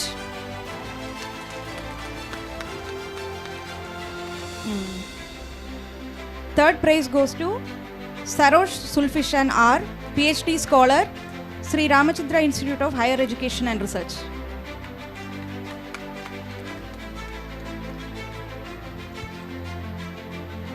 Moving on to the next category, lab technicians. I now invite Dr. Soumya ma'am to give away the prizes. First prize goes to Arpudam, Junior Laboratory Technician, Panimalar Medical College and Hospital. Second prize is shared by 2 participants. Madhubala, Junior Laboratory Technician, Panimalar Medical College and Hospital. A. Veera Raghavan, Laboratory Manager, Panimalar Medical College and Hospital. Third prize goes to A. Sridharan, Laboratory Technician, Newburgh Laboratories.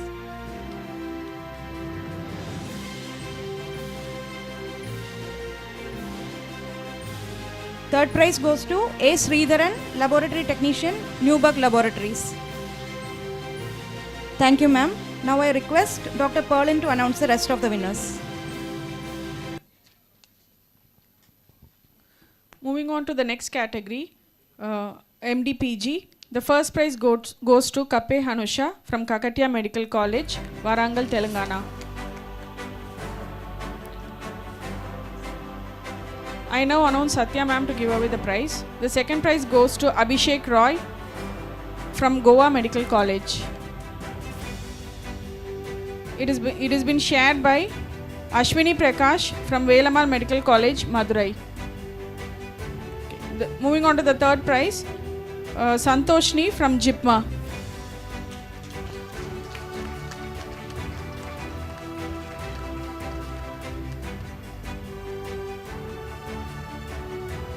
The third prize has been shared by Dr. Divya K from Bangalore Medical College and Research Institute. Moving on to the next category, Faculty MSc. The first prize goes to Mahalakshmi, Quality Manager from Tagore Medical College, Chennai.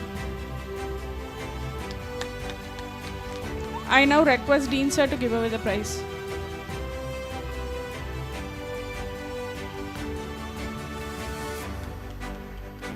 The second prize goes to Mr. Guna, tutor from Savitha Medical College, Chennai.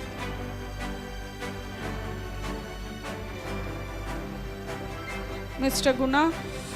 Someone from Savita can collect the prize. The third prize goes to Jinsi, Assistant Professor from ACS Medical College, Chennai. Okay, moving on to the next category, Faculty MD. The first prize goes to Vinodini Ma'am, Professor and HOD from SRM Medical College, Chennai. I now request MS Sir to give away the prize.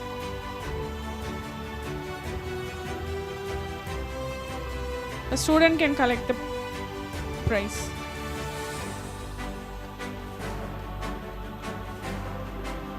The second prize goes to Dr. Renuka, Professor, SRM Medical College, Chennai.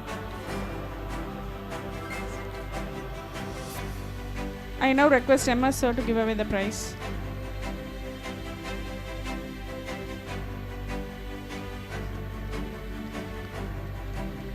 The third prize goes to Dr. Durga, Assistant Professor, Srinivasan Medical College from Trichy.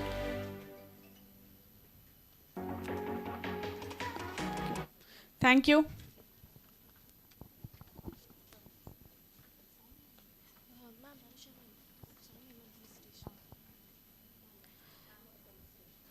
Thank you. We thank all the participants and judges for making this event vibrant and meaningful. I request Dean Sir to felicitate our speaker, Dr. Soumya Ma'am.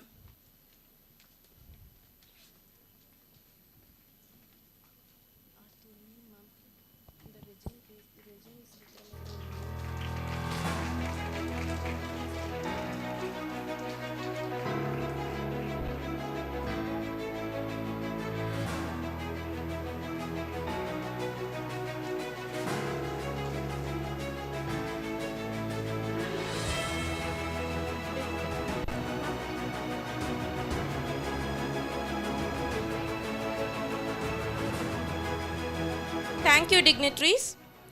Let's now take a short tea break. Please join back by 11:30 for the next session.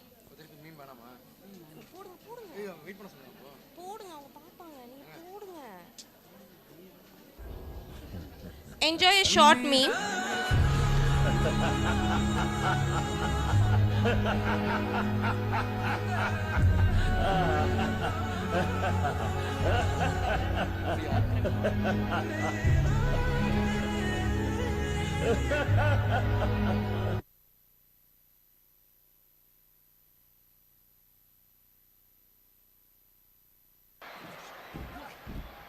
And now Edge. Is he trying to grab the edge of Maddock, the submission move, but Rollins makes it to the ropes.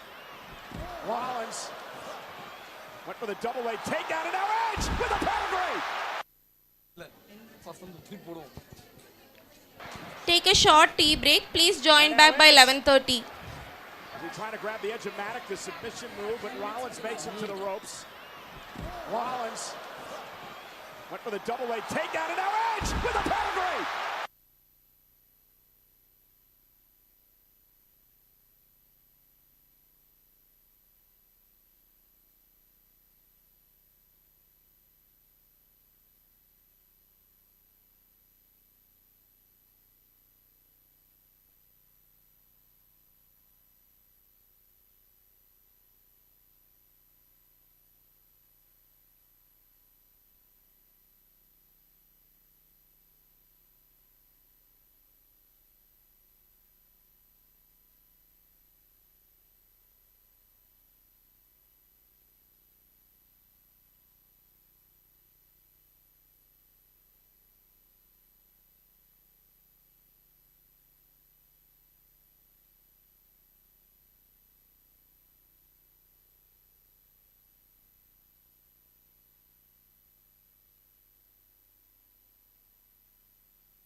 Welcome back. Our next session, Benchmarking Accuracy, the Essential of Proficiency Testing by Dr. Satya ma'am. To introduce our speaker, I now invite Mahima Alicia, Assistant Professor of Biochemistry, to the podium.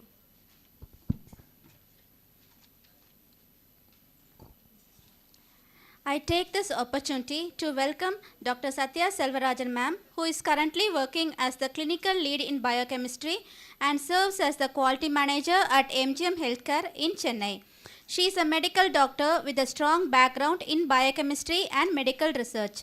She completed her MBBS from Meenakshi Medical College, Kanchipuram in 2010. Later, she pursued her MD in biochemistry from Sri Ramachandra Medical College and finished it in 2017. She went on to complete her PhD in biochemistry from the same institution in 2020. Dr. Satya ma'am is passionate about laboratory quality management, biomarker research and teaching. She has completed many certifications and training programs related to medical research, lab quality and clinical audits. She is an active member of many professional organizations including the British Biochemical Society, the RNA Society in the USA, the Association for Diagnostic and Laboratory Medicine, and 2 major Indian biochemistry associations. As a teacher and guide, she has supervised PhD scholars, MDS students, MBBS students, and undergraduate interns. She is also part of the advisory committee that guides research scholars. She has published around 22 research articles in various national and international journals. She has also received many prizes in the form of 14 awards, including first and second prizes for oral and poster presentations. In short, ma'am is a dedicated medical professional, researcher and teacher with passion for improving laboratory practices and guiding future healthcare professionals. It gives me immense pleasure to welcome you, ma'am. Over to you, ma'am.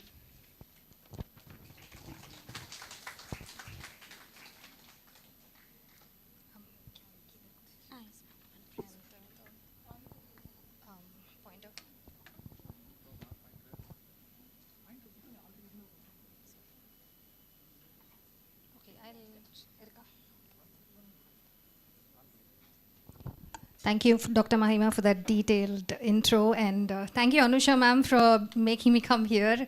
It's a real honor. And thank you, the management of Panimallar Medical College, for hosting this program in a very grand and organized fashion.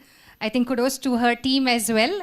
And I'm really glad to be here with my mentor and my teacher, both of them from Ramchandra. So it's an honor for me to be here as well.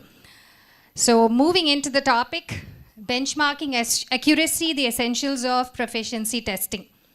Proficiency testing, what is it? It's turning, I think I am right, into yes, I can prove I am right, or at sometimes, oops, I may have gone wrong, right? So into the entire quality assurance system, where does proficiency testing come in? Comes in the process control of the entire lab. There are numerous guidelines starting from the international bodies like ISO, ILAC, our own NABL. They have given numerous guidelines as to how the proficiency testing program has to go. And if we do not have a formal proficiency testing program like an EQA, what we are supposed to do about it. So these are the guidelines which offer detailed explanations on how to go into it. And to introduce what is proficiency testing, it is a quality assurance tool. It assesses the accuracy and reliability of a laboratory's test performance. And what we do here is we analyze specimens provided by an external body, and the results are compared against a benchmark or a peer group. And then it also promotes continuous improvement in lab testing. If I continue to go on like this, I think some of you will start to doze off. So let me get into a more interactive session here. I think whenever we talk about IQC and EQA, we always look at this particular dartboard. I'm sure all of you have seen this at some point of time in discussion with IQC and EQA. So there is a relationship between accuracy and precision, and one points to precision and one points to accuracy. Can anybody tell me which is for precision and which is for accuracy? IQC is for Precision and equa is for? Glad to hear that. But can anyone, actually decode this entire dartboard? I think it takes a while to actually understand that, starting from the basics of it, okay? So we'll go to a case scenario. In the lab context, a hospital laboratory performs daily glucose testing for diabetic monitoring. The lab uses an automated analyzer, and it runs internal quality control every morning, and if required, every 8 hours as well, as per the mandate of our accreditation bodies. It also participates in an equa program every month. So for glucose, the lab runs level 1 and level 2 of glucose controls. So these are the results. For about 10 days, the results were done. So this is level 1 and this is level 2. So the expected average or mean is 90 milligram per deciliter for level 1. And the expected average for level 2 is about 250 milligram per deciliter. So these are the values, somewhere around 89, 91, 90, 89. So looking at this, can somebody tell me what the standard deviation for this IQC run is with these 4 values? What is the lowest value we have got? 89. And what is the highest value we have got here? 91. So expected or average is 90. So the values are plus or minus 1, right? From the mean, the values are either above plus 1 or minus 1. Do you understand this concept? This is the standard deviation for the IQC we are getting. Okay, going back a little further, why do we run IQC? The analyzer automatically processes, it's got a lot of checks and balances. Why do we have to run this IQC and equa? Anyone? Is the report dependent on us, or is the report dependent on the performance of the analyzer? It's dependent on the performance of the analyzer, especially in a field like biochemistry, right? We have all automated analyzers. So every day we run patient samples. We do not know what the values of the patient samples are, right? So we have a known sample which is given by a third-party provider, or sometimes the manufacturer themselves of the analyzer gives a control material, which is our internal quality control material. So every morning before you run patient samples, not just morning, at regular intervals we run the IQC material. So we know what the value of the analyte is going to be in that particular sample, right? So that's what here it is, 90. So we run that IQC material on the analyzer. You get a value which is 90 or closer to 90. That way you're confirming that the analyzer is functioning well. Why are there 2 levels? 2 levels because you have to have QC materials both in the normal and the abnormal range to ensure the analyzer is functioning well at different levels of the analyte, because you do not know what is going to be the value of the analyte in the patient sample. Is this clear for everyone? So that's why we run IQC every day, okay? So from there we've taken the standard deviation, it is only 1, which is very close to the mean. And from the explanation I've given, can you tell what is the standard deviation for level 2? 250 milligrams per deciliter is the mean. We've got values around 248, 252, 251, 249. What is the standard deviation for this level? Plus or minus 2. Is that clear? So what is the acceptable IQC range? Ma'am was telling earlier, mean plus or minus 2 standard deviations. Until then, we will accept the IQCs, right? So these 2 levels are performing quite well, isn't it? So the standard deviation is very low. The lab shows good precision. So what is precision? Repeatedly, when we run a particular known value of an analyte, like an IQC material, if we are getting the values closer to the expected value, that is precision. Okay? Let's go on to the next slide. Equa proficiency testing. The lab receives an unknown sample from an equa provider, just like a patient sample. You do not know what the value of the analyte is going to be in that sample. So the correct glucose value, which is actually going to be determined by a reference method or by a reference lab and given to the equa provider. And the equa provider is going to be distributing that sample to you to run the sample and give out the value. They will not tell you what the value is going to be. So the correct value determined by the reference lab is 180 milligram per deciliter. And when the hospital ran the same sample, it gave about 195 milligram per deciliter. And other peer labs as in labs which have the same analyzer as you with the same methodology as you. Say if it's for glucose, if it is a particular company, whether it is by hexokinase method, then they become your peers. If they run the same glucose on an automated analyzer by spectrophotometry, but by a different method like glucose oxidase, some other enzymatic reaction, then they do not qualify into the peer group. They come into the method group. Okay, and then glucose run in different analyzers and different methodologies, they all fall under the mode groups. So there are peer groups, method groups, and mode groups. So other peer labs like the one which this particular lab had gave values only between 159 to 172, whereas the lab was reporting a value of 195. Is this acceptable?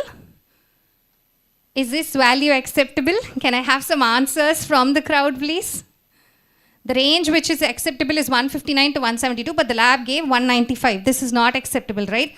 So the accurate value was somewhere between this. The exact accurate value is 180, but the lab was giving 195. So that means the hospital's result is inaccurate. Even though the IQC was running perfectly well, the EQA gave out an inaccurate report. Under what conditions does this happen? If you were listening closely to Dr. Malini's talk earlier, there could be shifts because of a different reagent lot or something, and the IQC would have given you a different value, or the calibration is expired and the analyte has deteriorated, or it's giving a different value altogether. So these sort of troubleshooting needs to be done. So this is where your dartboard comes into play. Okay, so if you have the correct value and if you run repeatedly also you get the same value, it is precise as well as accurate. That is, if the mean is somewhere here and all your values are distributed within 1 ST of the mean, then the lab is giving out precise and accurate values. But let's say it's giving repeatedly, like the scenario which we were discussing. IQC was giving out correct values, consistently similar values with only one standard deviation, but nowhere closer to the true or accurate value. Here it is precise, but it is inaccurate. Okay, this is like one side of the mean, but within one standard deviation. So these values are actually going to be precise, but not accurate. And if you look at this picture, it's neither near the accurate value or precise, it's all over the place, right? So these are completely inaccurate and imprecise, all over the LJ chart again. And some values are not going to be falling at the same time in the same area, but somewhere closer to the accurate value. So you have accuracy here, but no precision, okay? Of these, the most acceptable scenario is this, right? Accurate and precise. But we are not able to achieve this at many times. So going back again, precision is tested by the repeatability of the performance of the analyzer, right? So precision is checked by the IQC and accuracy is checked by the EQA. How is this going to affect your patient sample? I'm talking about IQC and EQA. Why does it matter? Let's take a case scenario. Patient Mrs. XYZ, age 62, known condition of type 2 diabetes, had complaints of dizziness and sweating. The lab gave a random blood sugar value of 72 milligram per deciliter, which is very much within the normal range. So the nurse informed the doctor, who decided not to treat the patient for hypoglycemia. So what went wrong here? The patient became unconscious 2 hours later. A glucometer bedside test showed her blood sugar was actually 45 milligram per deciliter, which was low. This could be related to a calibration drift issue in the initial glucose kit lot. So proficiency testing in the previous cycle also showed an outlier, but the lab had not taken a corrective action, and see where that affected the patient, right? This is where your IQC and EQA are really important. Whatever you do with the values coming out of your IQC and EQA are going to affect your patient samples. So IQC, the results you already know. You're just going to run it on the analyzer and then you're getting a value which is closer to it. Yes, you accept it and you move forward with particular rules, right? The Westgard rules which come into play. External quality assurance, you do not know the value. You're just going to run it in the analyzer and then you're going to submit it back to the EQA provider, who will then give out the report at a later time when the report is collected from all labs who participate in the EQA, and then they are going to give a report. So for IQC, you have the results immediately, but for EQA, it is much later when the report is received. So how often do you test the IQC? Minimum daily, or sometimes per batch, or at point where there is a shift, you perform it. But EQA happens periodically. It can be monthly, bi-monthly, quarterly. Sometimes there are programs which offer the EQA material half-yearly. And the concentrations, the IQC will fall within the normal and the abnormal range. So there'll be either 2 levels or 3 levels of control that you run. But the EQA sample will pathologically cover the entire range, entire spectrum where the values can be over the course of the year. So again, the IQC tests your precision or imprecision, whereas EQA gives you both accuracy and imprecision. When you rerun it to verify the values, then you're there checking the precision as well. So comparison in IQC is with only your laboratory, whereas in EQA, your lab is tested with other labs and other labs which are using your methodology.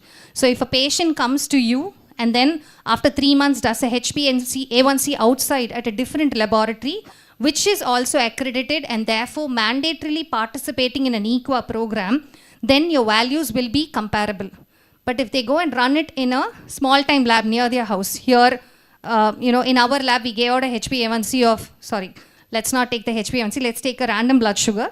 The patient runs it near their house. He's a known diabetic. He gets somewhere around 95 milligram per deciliter. He is very surprised. Usually, he gets a value of 110, 120 fasting blood sugar. It is within normal range, so he thought maybe he's doing well, but he still wanted to check with a accredited lab, which is following the IQC and EQA. So when he goes there and runs it, again, the value is 110. So he comes and asks the biochem consultant, what exactly is wrong? Which lab value am I supposed to trust? At this point, this is where your quality assurance system comes to play. You know that your IQC and your EQA are right, but you do not know about the other lab where he ran it. That's where, though accreditation is a voluntary participation, it has now become mandatory to prove that your lab is worthy and trustworthy of the report which is giving it out, which it is giving out. So what are the goals of PT? Assess accuracy and precision of the lab tests, detect systematic and random errors which are missed during the IQCs, support method standardization and harmonization, comply definitely with international regulations, and improve the inter-laboratory agreement.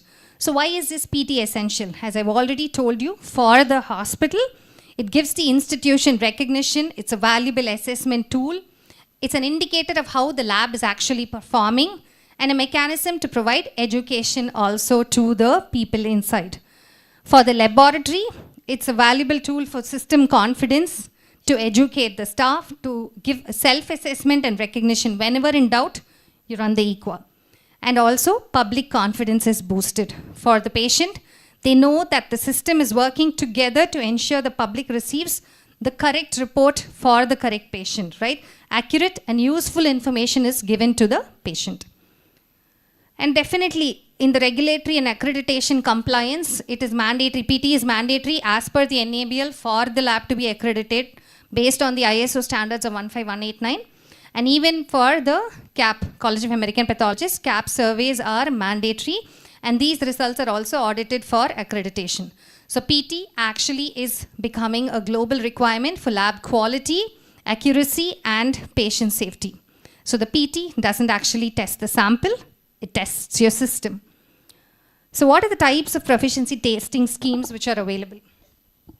I've been talking about the quantitative biochemistry reports. There could be qualitative tests, right? Your urine dipsticks, or there can be interpretative reports from your histopathology or your serum protein electrophoresis, okay? It doesn't always have to be values, ordinal values. It could also be, 1 plus 2 plus 3 plus, as far as your dipstick is concerned, or any semi-quantitative assay is concerned, or it could just be positive, negative, as far as a microbiology assay is concerned, or a histopathology report where they actually decide whether it's going to be a benign tissue tumor or is it a cancerous one. So all these are actually samples which can be shared from a provider to check whether you are actually reporting correctly. And it is a mandate, like I mentioned to you, as far as the accreditation bodies are concerned. So these proficiency testing schemes vary depending upon the timing and the frequency of sample distribution. Simultaneous schemes, where the coordination body supplies the EQA material simultaneously to all the labs or it could be sequential. So the coordination body supplies it to lab A, and then after lab A assesses it, the material goes to lab B and so on. And then finally, it's returned by the last lab to the coordination body.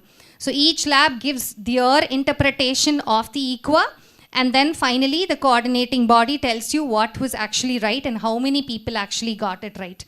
Or sometimes it could be a continuous scheme where the lab keeps continuously sending samples every month, and single occasion testings or even split sample PTs, where the samples are sent to 2 laboratories at the same time. The same sample is split and then sent to 2 laboratories at the same time. So now that we've spoken so much about it, how do you go about choosing an equa program? How do you go about knowing whether for the analytes you run in your lab, there is an equa program or not? There are websites, especially NABL, which tells you what are the equa programs available nationally. International bodies like ILAC also in their websites give out what are the equa programs available. So how do you go on to choose which is right for your lab? So one, it's always better to be an internationally recognized program, better quality, right? And has many participating laboratories. So your peer group is going to be more. So you'll have a better idea of how different labs are participating and giving out values.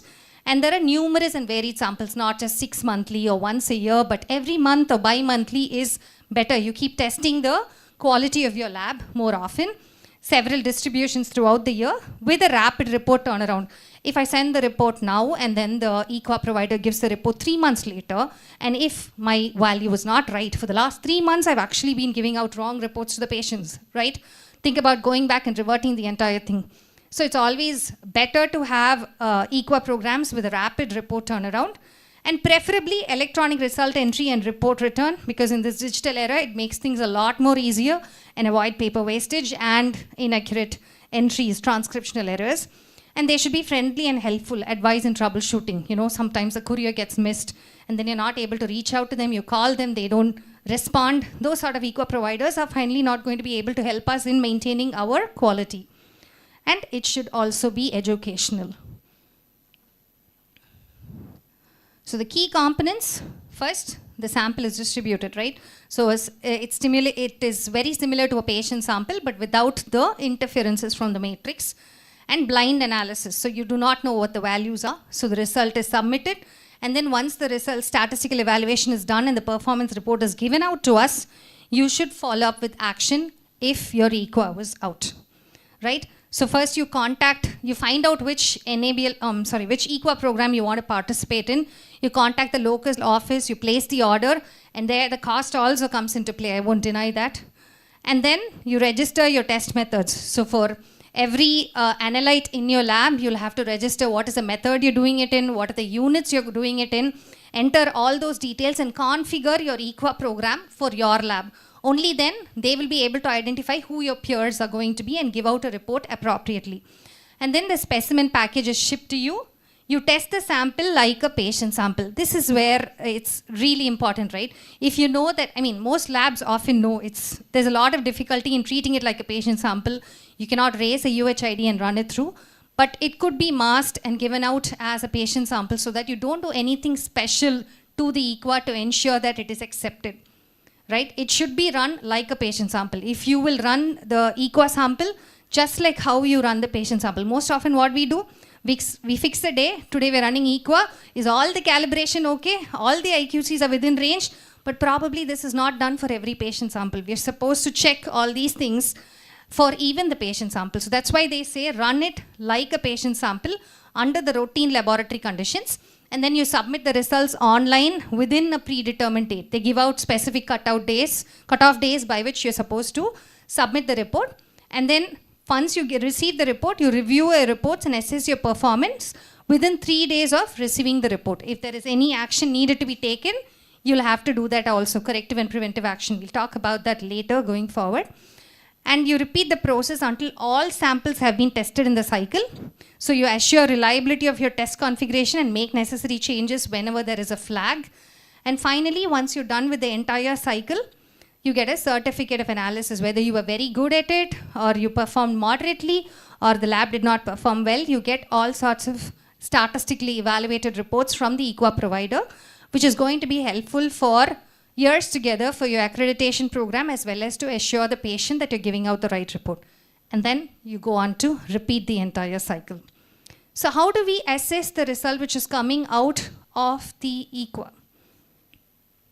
We'll take the same example of glucose. We're going to run the equa sample. We do not know the value.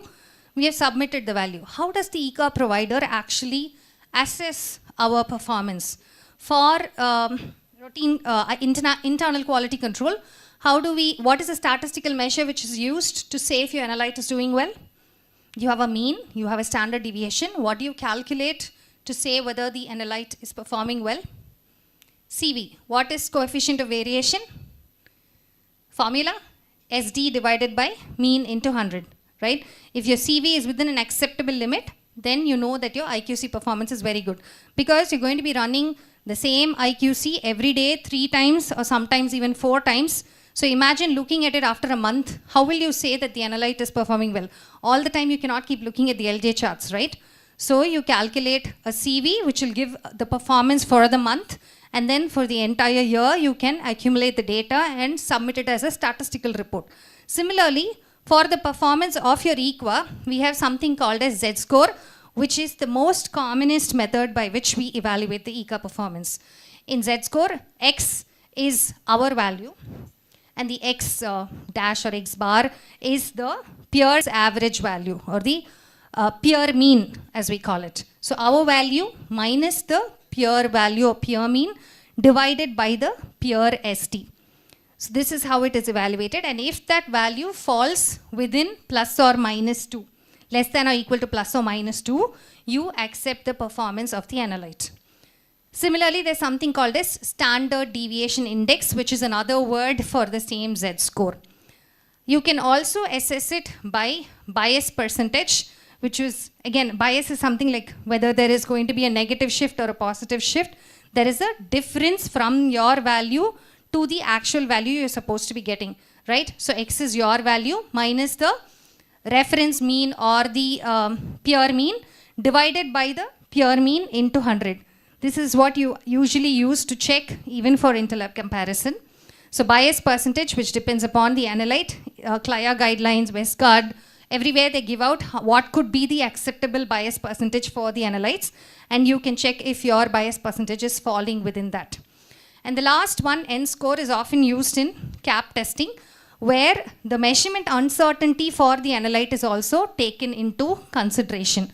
Our lab value minus the peer value divided by our uncertainty, measurement uncertainty, plus the reference lab's uncertainty, squared and square root.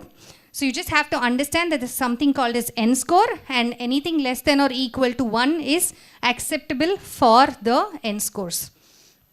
So we'll see how a simple Z-score calculation is done.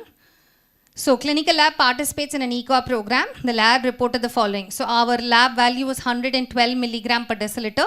The group mean or the peer mean was 105, and the group SD, which was given out, again, all these details are given by the equa provider. Our lab, whatever we submitted also will be displayed in the report.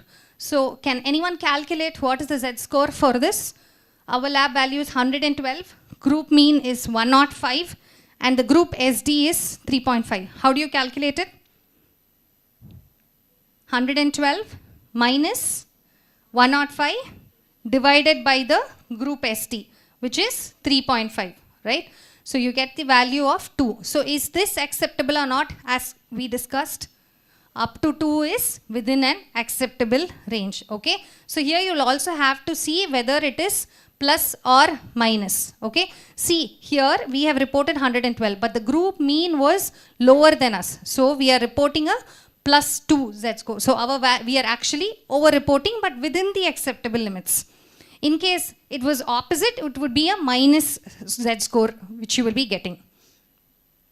So what do we do? You process the equa samples sent regularly, you analyze it, return the result back to the equa provider, you evaluate who evaluates it, and then gives out a lab-specific performance report.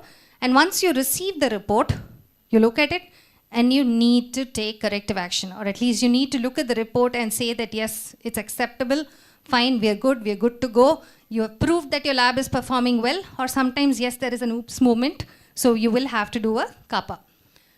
So how do you manage it? First, you choose the right scheme. You analyze the ECA sample in good time, treat it like a patient sample, monitor and maintain all the records of what you have done so far, investigate deficiencies and manage corrective actions. So every ECA should lead to action, without which it doesn't make any sense in you participating in it. So what could be the common pre-analytical errors? I've told you how the ECA program goes about. What could be the common pre-analytical errors that you can see in running an ECA? I told you the sample comes from the ECA provider, either by a courier or something, and then you take it in your lab and then you run it. So in the total testing process, there are 3 phases, right? Pre-analytical, analytical, and post-analytical phase. So in the pre-analytical phase, that is before you run the ECA sample, what are the things which can go wrong? Come on, I see a lot of people working in labs here. I see a lot of people who have interned in labs here. Open up. Transportation, yes. What else?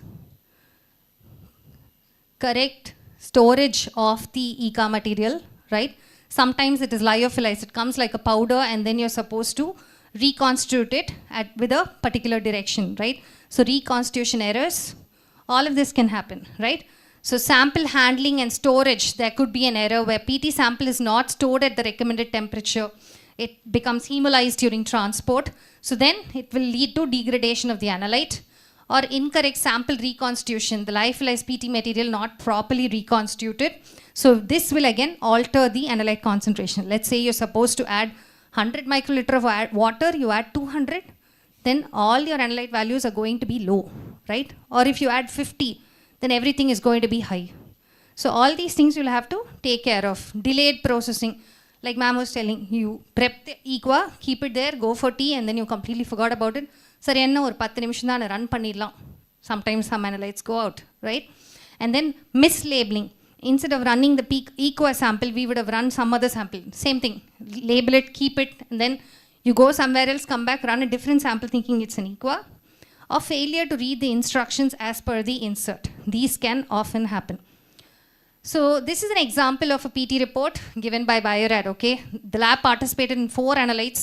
All 4 were having a Z-score in the positive angle. So what could be the reason?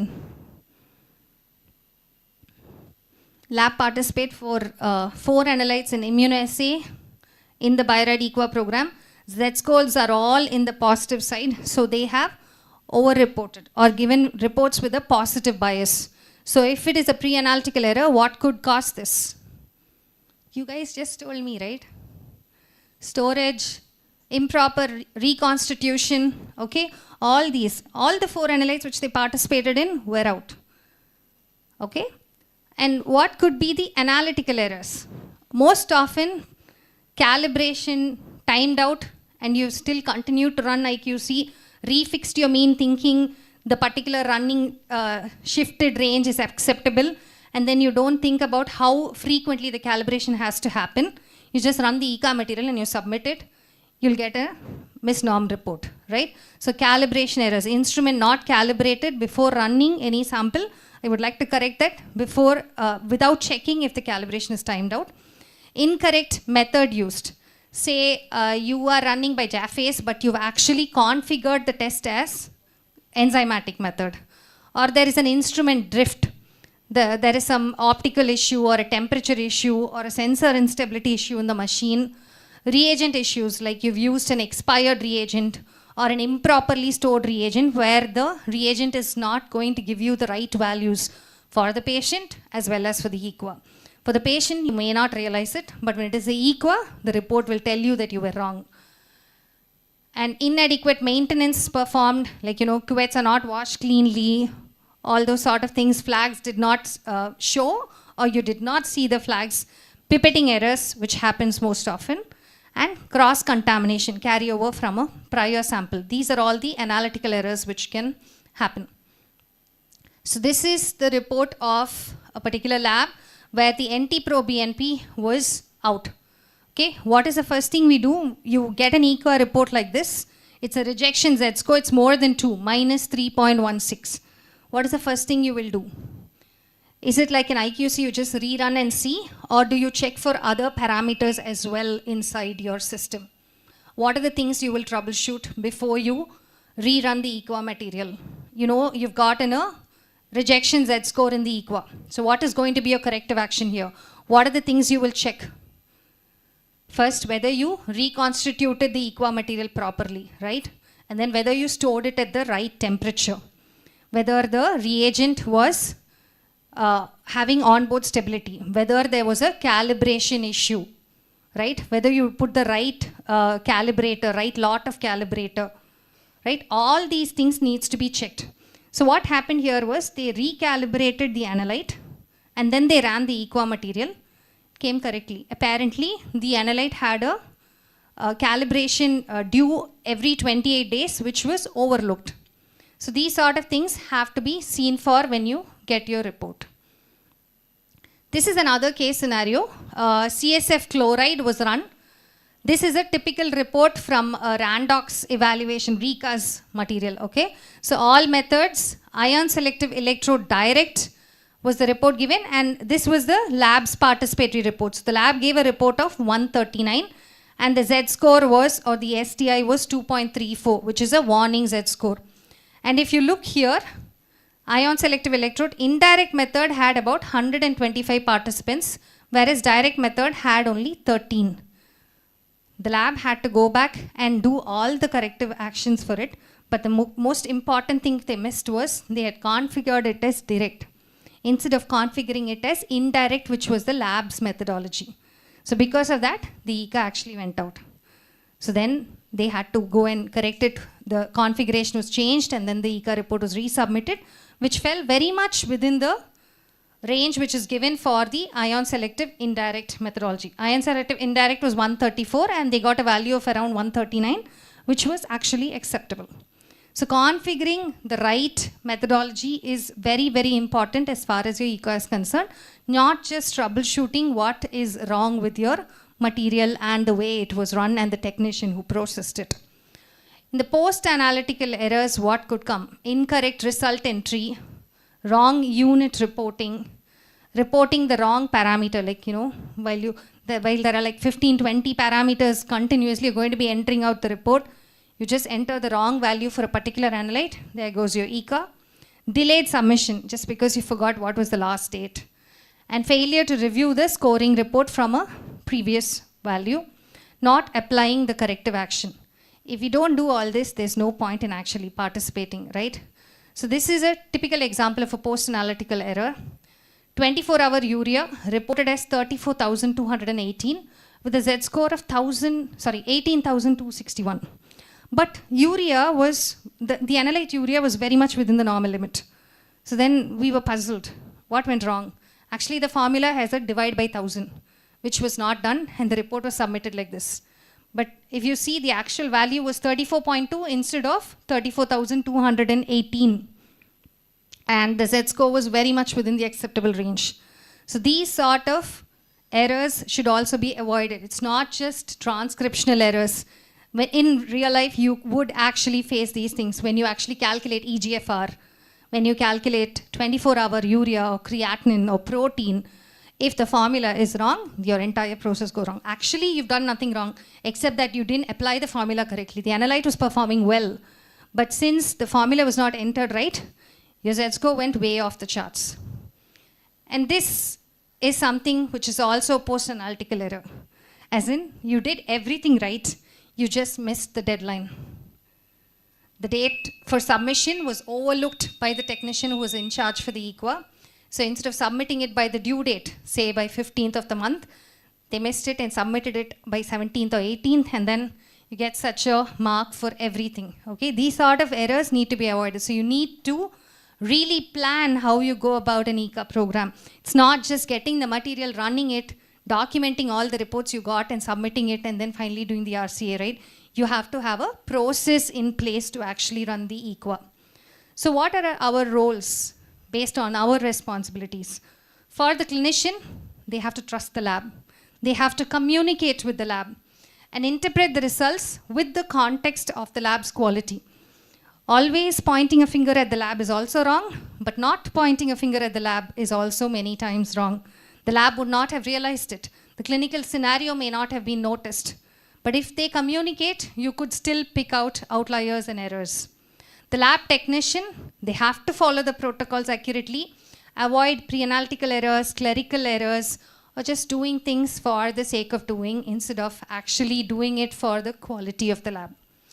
And for the PG and resident, you analyze the result, check the CAPA and link it with the quality management system. Understand how it actually goes forward. From the way you look at it from a third person's point of view, it looks very simple. But when you get down to the nitty-gritty of it, there are numerous errors which can happen. You have to have checks and balances to ensure the ECA actually goes right. So key messages here, the ECA actually uses valuable resources of the lab, financially, also with your time, you check the quality, everything. So you have to make the best possible use of them. And the ECA should help direct improvement efforts. It should not just be run for the sake of running it, not even doing a corrective action, not looking at why certain ECA reports went out, okay? It doesn't make sense to do it like that. It is a critical element of quality management and should be viewed as educational. So we've spoken so much about EQA, right? External quality assurance, which is again a method of proficiency testing. What happens if for a particular analyte you don't have a formal EQA program? You've checked both national and international programs, you don't have it.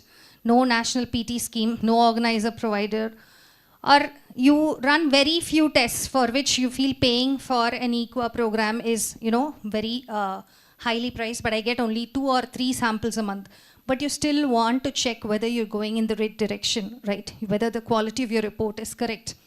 Or certain analytes which are unstable, like blood gases, ammonia. Actually, now we have certain EQA materials with the matrix interference reduced for even blood gases.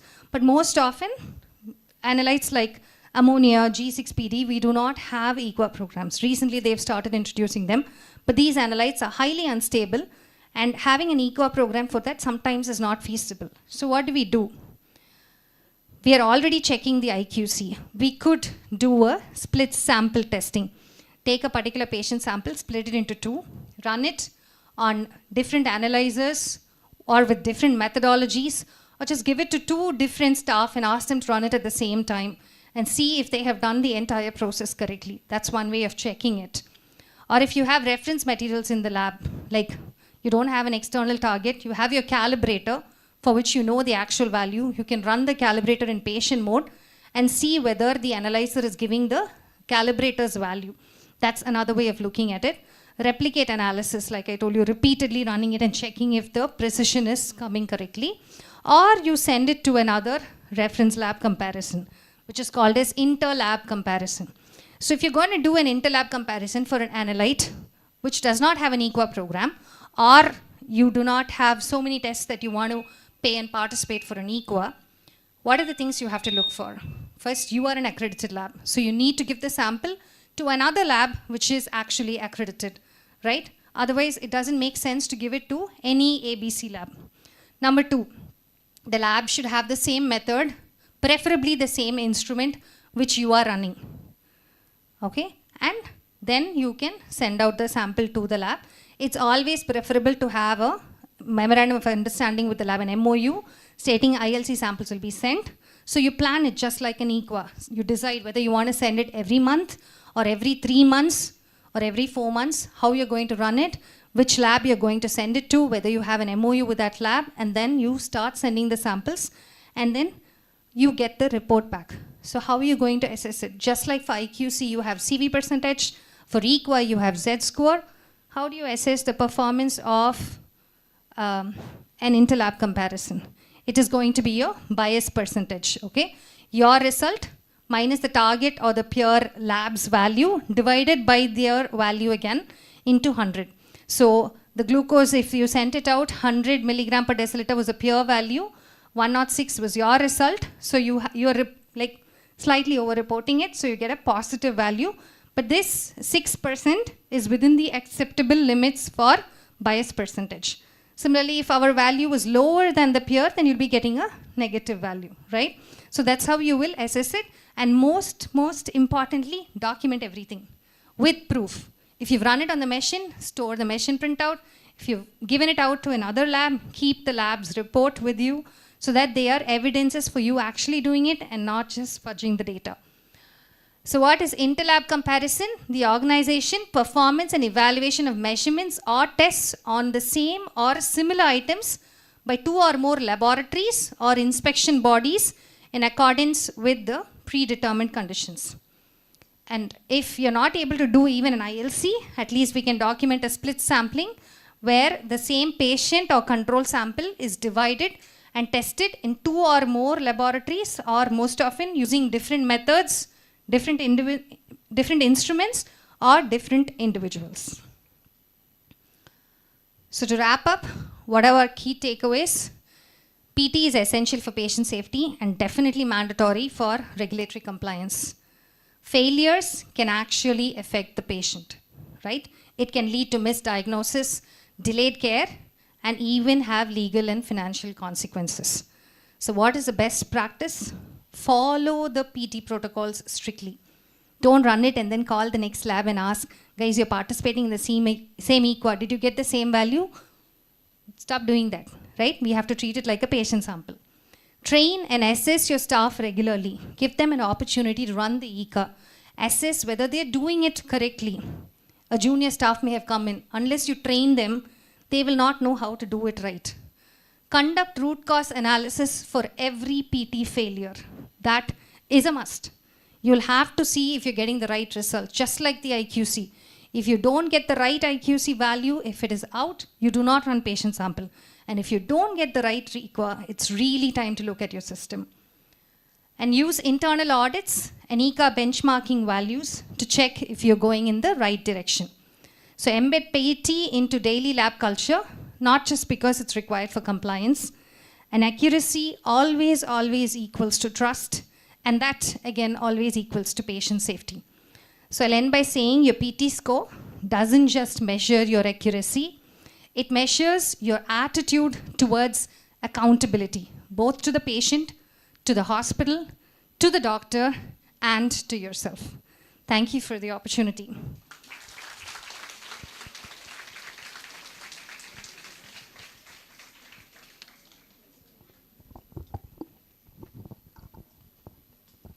Thank you, Dr. Satya ma'am, for simplifying the critical role of proficiency testing in lab quality. Are there any questions from the audience? Okay. Before the next session, let's enjoy a short meme slideshow.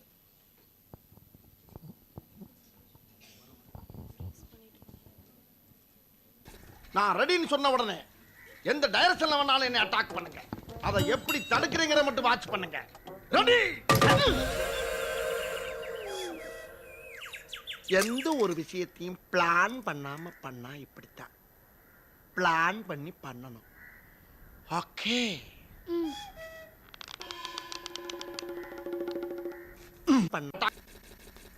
நான் ரெடின்னு சொன்ன உடனே எந்த டைரக்ஷன்ல வேணாலும் என்னை attack பண்ணுங்க. அதை எப்படி தடுக்கிறீங்கற மட்டும் வாட்ச் பண்ணுங்க. ரெடி. எந்த ஒரு விஷயத்தையும் பிளான் பண்ணாம பண்ணா இப்படித்தான். பிளான் பண்ணி பண்ணணும். ஓகே.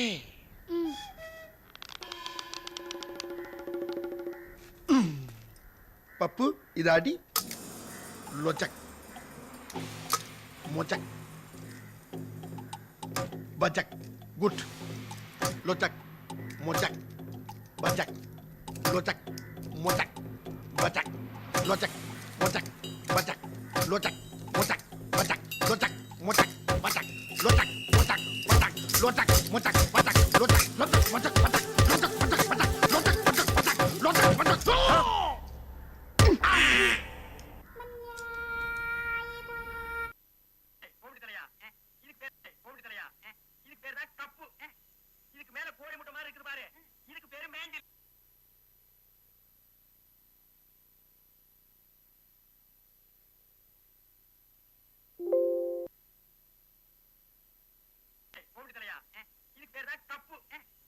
இதுக்கு மேல கோழி முட்டை மாதிரி இருக்கு பாரு, இதுக்கு பேரு மேண்டில். இதுல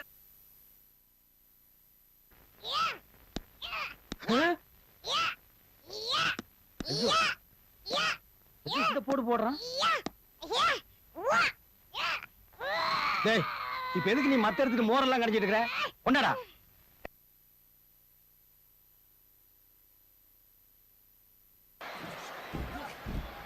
And now Edge. He's trying to grab the edge of Maddox, the submission move, but Rollins makes it to the ropes. Rollins went for the double leg takedown, and now Edge with a pedigree.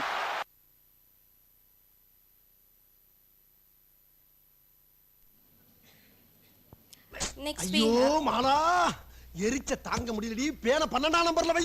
ஐயோ 12க்கு எங்க போறது? இருக்குறதே 5 தான். புல்லா தான் ஓடிட்டு இருக்கு. அதான் எக்ஸ்ட்ரா ஃபேன் வச்சு காத்தடிச்சிட்டு இருக்க பத்தாதா? எக்ஸ்ட்ரா காத்தடிக்கிறதுக்கு என்ன cycle டயரா?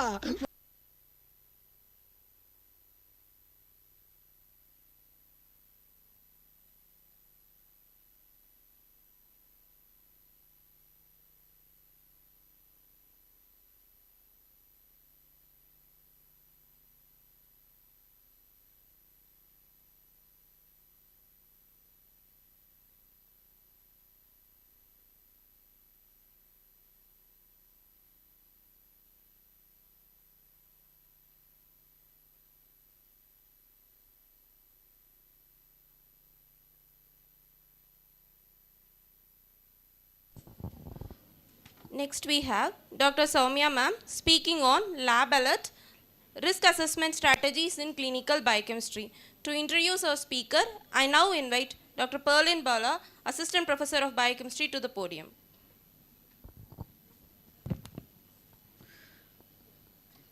Good afternoon, everyone.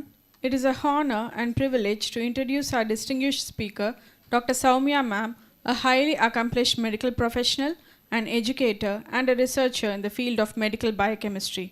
Ma'am holds a MD DNB degree and currently serves as the professor and head as well as the associate laboratory director at Sri Ramachandra Medical College. With over 18 years of experience, ma'am has made substantial contributions to both clinical practice and medical education. Her research expertise spans vital areas such as coronary artery disease, cardiac failure, polycystic ovarian syndrome, metabolic syndrome, and quality management in clinical laboratories.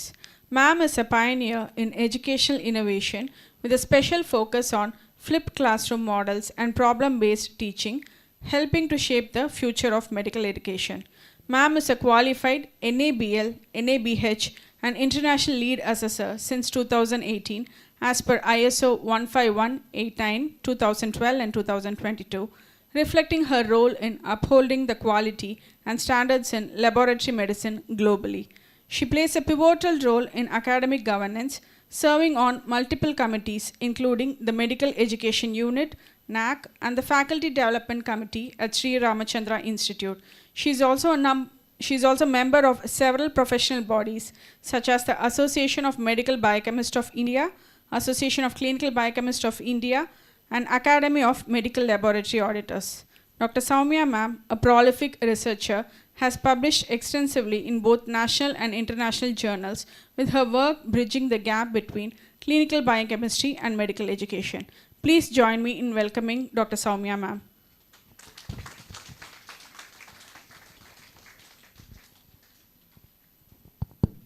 Thank you, Dr. Perlin, for that elaborate introduction. A very good morning to all the participants who have come here. So, first of all, I would like to thank Dr. Anusha and her team, Dr. Anusha, for inviting me. It's an honor and pleasure being here. And also, I am proud to say that seeing our students, Dr. Anusha, Dr. Lakshmi, Dr. Perlin, of course, the entire department of Panimalar, hosting such a CME in a well-organized and extensive way, I would like to congratulate the entire team. And also thanks for the Panimala management for the hospitality and for taking care of us. So, moving on to the session, the topic was chosen aptly, the 3 pillars. And I was really happy to see the three pillars in the lab: the EQUAS, the IQC, and the risk assessment. So all of you would have known that now everybody is talking about this risk assessment. Every lab, and there is so much of importance given to this risk assessment process. So it's a good thought that you have made it also a pillar of a lab. So, and this session will focus on this risk assessment process, the strategies. So being a biochemistry person and also looking into the topic, the strategies in clinical biochemistry in order to assess the risk. So what are the things that you have to know? What are the things that you have to be clear in the laboratory process with respect to risk assessment? So the session will focus on giving the understanding of what a risk is, risk across the phases of laboratory, various risk analysis tools, risk management system, and of course, importance of risk assessment and its mitigation. So, I can see many faces. Yeah, anybody who cannot understand Tamil can just put your hands up. Except for one or two, then I think most of you will feel comfortable. So ஏன்னா நம்ம பேசும்போது ஒரு தமிழோட பேசும்போது நமக்கு வந்து ஒரு சந்தோஷமாக இருக்கும். And when I asked Dr. Anusha, the participants, she told me many are from lab, the technical persons and students who are involved in laboratory. Yes, so உங்களை பொறுத்த வரைக்கும் ரிஸ்க்னா என்ன? And I really enjoyed the meme that was exhibited just before my session. Yes, அதில் அந்த first அந்த வடிவேல் ஓட படம், அந்த அடிப்பாங்களே என்ன படம் அது, போக்கிரி. போக்கிரி. ஸோ அதில் வந்து நீங்கள் ரிஸ்க்கை போடணுன்னா எப்படி போடுவீங்க? ரிஸ்க் அசஸ்மெண்ட்டை அதில் அந்த மீமில் நீங்கள் இன்கார்பரேட் பண்ணணுன்னா எப்படி போடுவீங்க? எஸ், அந்த டயலாகில் போடலாம்ல, எதாக இருந்தாலும் பிளான் பண்ணி பண்ணணும். எஸ், ஸோ ரிஸ்க்கை வந்து ஃபஸ்ட்டு நீங்கள் என்னன்னு பார்க்கணும். If you have to avoid that risk, you have to plan accordingly. So what are the different processes involved in managing that risk? So for that, of course, there is a proper definition for risk. What do you mean by risk? Can anybody tell me what a risk is? See, being a passionate teacher, I always like to make my session an interactive one. So, and also we feel very happy when there is so much response from the audience. So, unga thought sollunga, or inhibition eduvum vendam. You can just tell. You know, this is a place where both of us can learn, where I can also understand your thought and you can also understand my thought. So, what do you mean by risk? Any thoughts? Yes? Risk. Risk எல்லாம் rusk சாப்பிட்ற மாதிரி இந்த dialogue வந்திருக்குல்ல? Yes, there is also a proper definition for risk. So risk is defined as a chance of suffering or encountering harm or loss. And risk can be estimated through combination of probability of occurrence of harm and severity of that harm.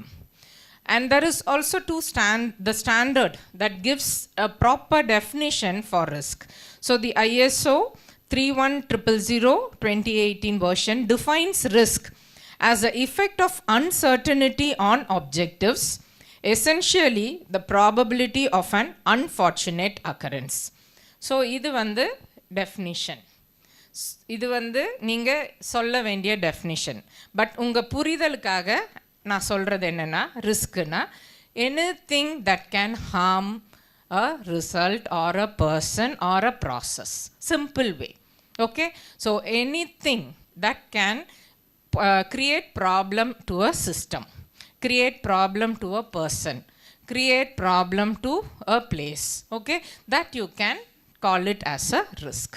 And that is why the new standard ISO 15189-2022 mainly focus risks in different processes. So every class. So if you are working in a laboratory, so laboratory la irukumbodhu they would have told you there are different classes, so you have to follow the standard in order to face the NABL assessment. Yes. So when you look into the class, every class of this new standard which deals with the medical diagnostic laboratory will focus on patient safety by evaluating the impact of work process and potential failures on examination results.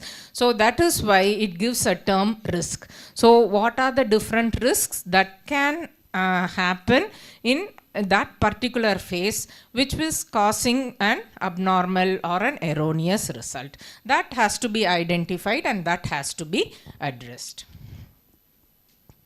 Okay.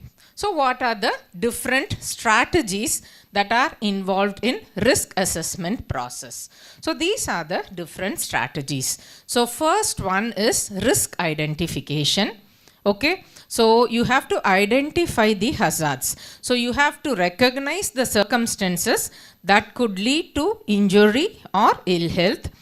Then after identifying, you have to evaluate the risk. So you have to examine the nature and extent of risk and determine if existing precautions are appropriate and adequate.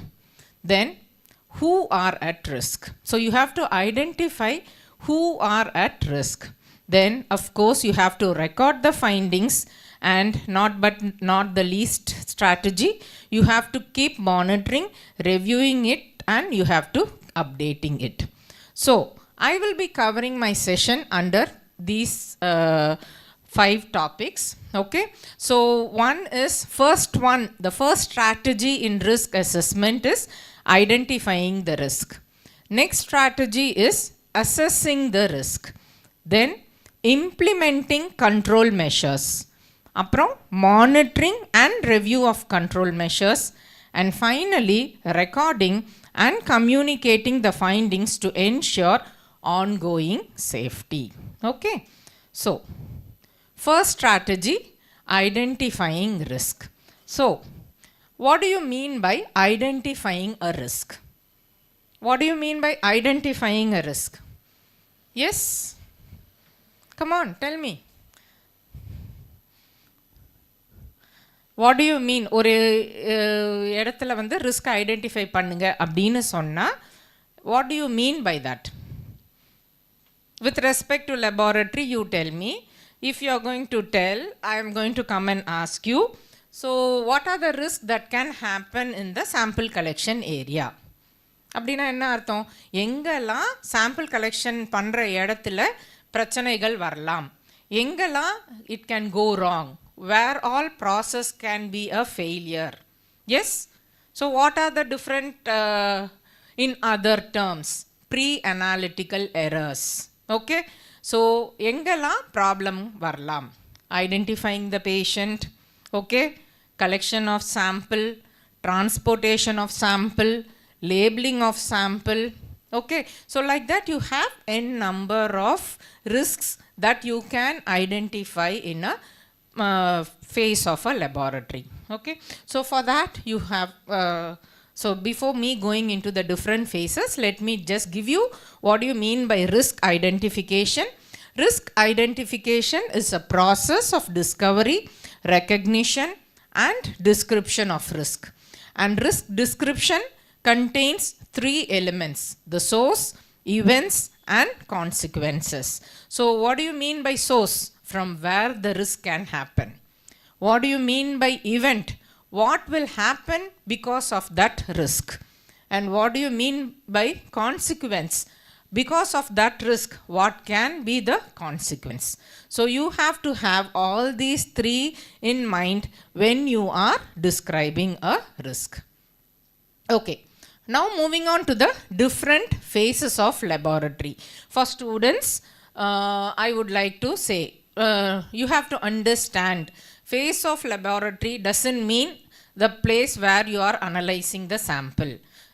As a laboratory person, problem can occur from the phase before the sample reaches the laboratory, as well as problem can happen after processing the sample also.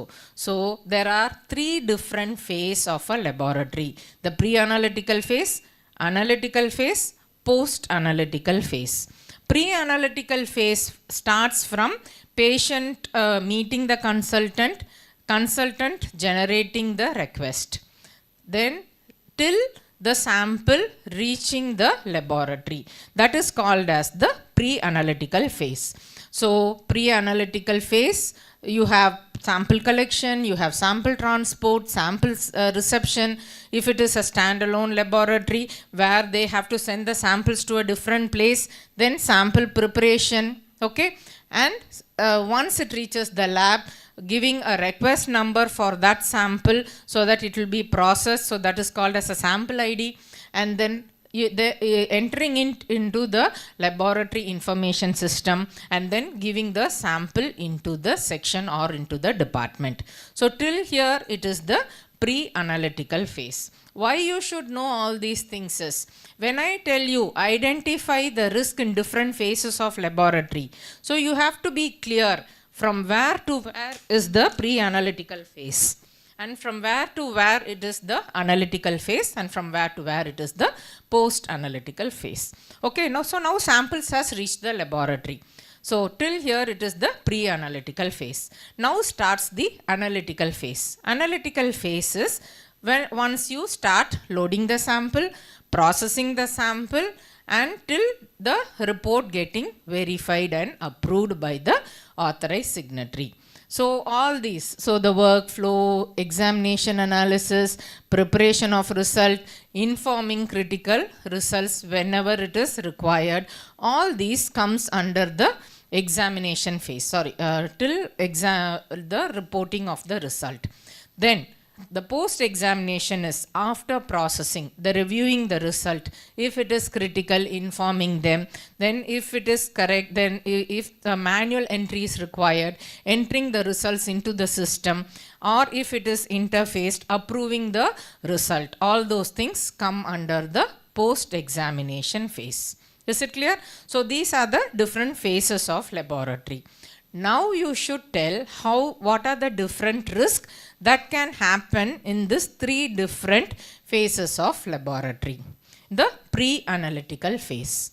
So there can be patient misidentification, wrong collection of sample, okay, improper, like for example, if they have requested for a fasting blood sugar, but patient has come in, patient has not adequately fasted. So when you are asking the history, patient says, no, I just had coffee and came. Even coffee is not accepted when you are going to take it as a fasting sample. Okay, but still the technician takes the sample. Then that is a wrong timing of sample is not correct. And wrong container. If you are going to take, if the lab is assessing the tests in a plasma or in a heparin tube, okay, but the technical staff has taken the sample in a different fluoride tube, okay, then that is a wrong container. So improper timing, inadequate volume, inappropriate container can be called as a risks in the sample collection phases. Sample handling, you have improper handling, storage. So like few of the my previous speakers, they told proper handling of sample, ECA sample and IQC sample is also important. Same way patient sample is also important. Can you tell me which analyte is more sensitive and it has to be transported under specific condition to the lab immediately or with precaution? Any of you? Yes? Ammonia degrade ஆயிடும், வேணும்னா ஐஸில் வச்சு கரெக்டாக சாம்பிளை அனுப்பணும். அதே மாதிரி பிலுருபின் சன்லைட்டில் expose பண்ணாமல் முடிஞ்ச வரைக்கும் க்ளோஸ்ட் கண்டெய்னரில் சில லேபில் என்ன பண்ணுவாங்கன்னா ஃபாயிலில் சுற்றி கூட அனுப்புவாங்க, especially if it is a baby sample and they are suspecting some inherited or inborn error. So அந்த மாதிரிலாம் இருக்கும்போது you have to take special precaution. If that is not done, you may not get an accurate result. And finally, labeling errors. How many of you have faced? This is a common issue which can happen. Okay, so in the lab there will be one as a called as a patient UHID or the unique ID. After that, every lab will generate a request ID. Okay, so if this is not tagged properly, if there is some mislabeling, or there can be two persons in the same place in the same ward, especially if it is a hospital attached laboratory, and common names are there in our places, Saravanan, Tamil, Meenakshi, Chidambaram, இதெல்லாம் வந்து ஒரே பேரில் நிறைய பேர் இருப்பாங்க, ராமலிங்கம். ஏன் சொல்கிறேன்னா இதெல்லாம் நிஜமாலுமே issue we have faced. Okay, so ஒருத்தவங்களுக்கு பார்த்து ஒரே வார்டில் 2 பேர் ஒரே நேமோடு இருப்பாங்க. So consultant would have written for one Saravanan, but the technician would have taken for the other Saravanan. So when you see the UHID, then you will know there is mislabeling. So like that. So improper labeling or inappropriate labeling is also a problem. And of course, if it is some POCT equipment, the handling of that can also come under the pre-analytical phase. Then what are the errors that can happen or risks that you have to identify in the analytical phase? Any contaminated reagent. So risk identification is, these are the different risks that can happen in this phase. So with respect to the process, so one is your equipment related issues, then reagent related issue is your contaminated or expired reagent. Equipment related issues, can you tell me what are the different risks that you can think of? I have not put here intentionally because I want your thought. Yes? Yes, cuvette, exactly. Cuvette வந்து clean-ஆ இல்லை, cuvette formation சரியா இல்லை, lamp errors, probe issues, equipment maintenance ஒழுங்கா பண்ணல, fibrin clot, அந்த ஒரு meme கூட இருந்ததில்ல, fibrin clot இருக்கு, அதை ஒழுங்கா clean பண்ணல. So like that you have to identify the errors related, risks related to the equipment. Then contaminated reagents. Then if there are some manual process like pipetting, then if that risk can happen there also. And interferences. Where do you get this interferences? Especially in the immunoassay platform. And if patient is on some antibody or immunoglobulin therapy, or they are having some autoimmune disorder, for those patients you can see interferences with the immunoassays.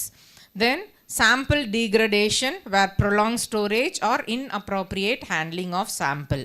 So that is also one of the risks that can cause wrong result. And the risks in the post-analytical phase is your data entry. If you are not entering it correctly, if the manual process, nowadays most of the places equipment is interfaced with the hospital information system. What do you mean by that? What do you mean by that? Equipment வந்து hospital information system ஓட interface ஆயிருக்கு அப்படின்னா என்ன அர்த்தம்? LIS-னா என்ன அர்த்தம்? Lab Information System. Okay, so LIS-ன்றது வந்து எக்யூப்மெண்ட்டுக்கும் HIS-க்கும் நடுவில் இருக்கிற மிடில்வேர் மாதிரி. ஓகே, ஸோ எக்யூப்மெண்ட்லேருந்து ரிசல்ட்டை வாங்கி இது ஹாஸ்பிட்டல் இன்ஃபர்மேஷன் சிஸ்டம்க்கு கொடுக்கும். ஓகே, ஸோ நம் மேனுவல் என்ட்ரி எதுவுமே இல்லாமல் மிஷினில் ப்ராசஸ் ஆன உடனே ரிசல்ட் வந்து LIS-ல உட்காரும். LIS-ல நீங்கள் ஒரு வாட்டி வெரிஃபை பண்ணதுக்கப்புறம் அது HIS-க்கு போவோம் ஆர் ஹாஸ்பிட்டல் இன்ஃபர்மேஷன் சிஸ்டம்க்கு போவோம். அங்கே you can review and release the result. Okay, so இங்கே வந்து எரர்ஸ் என்னெல்லாம் ரிஸ்க் வரலாம் சொல்லுங்கள். இங்கே என்னெல்லாம் ரிஸ்க் வரலாம்? இங்கே கொடுக்கலன்னு நினைக்கிறேன் நான். எஸ், நான் சொல்லிட்டேன்ல, இங்கேருந்து இங்கே வரணும், இங்கேருந்து இங்கே வரணும். எஸ், எக்யூப்மெண்ட்லேருந்து ஆட்டோமேட்டிக்காகவும் ட்ரான்ஸ்ஃபர் ஆகும், சில ரிசல்ட் ஆட்டோமேட்டிக்காக ட்ரான்ஸ்ஃபர் ஆகாது. கரெக்டாக? அதை நீங்கள் தான் ப்ரோக்ராம் பண்ணுவீங்க. ஸோ எந்த ரிசல்ட்டெல்லாம் நீங்கள் ட்ரான்ஸ்ஃபர் பண்ணக்கூடாதுன்னு ப்ரோக்ராம் பண்ணணும். ஓகேவா? ஃப்ளாக் வந்ததுன்னா, எரர் வந்ததுன்னா, சாம்பிள் ஆஸ்பிரேஷன் நடக்கலைன்னா, ஸோ இந்த மாதிரி ரிசல்ட்டெல்லாம் ட்ரான்ஸ்ஃபர் ஆச்சுன்னா உங்கள் கண்ட்ரோலில் இருக்காது, பேஷண்ட்டுக்கு ரிசல்ட் போயிடும். So like that you have to identify what all issues can happen. Those has to be identified as a risk and that has to be stopped from getting transferred.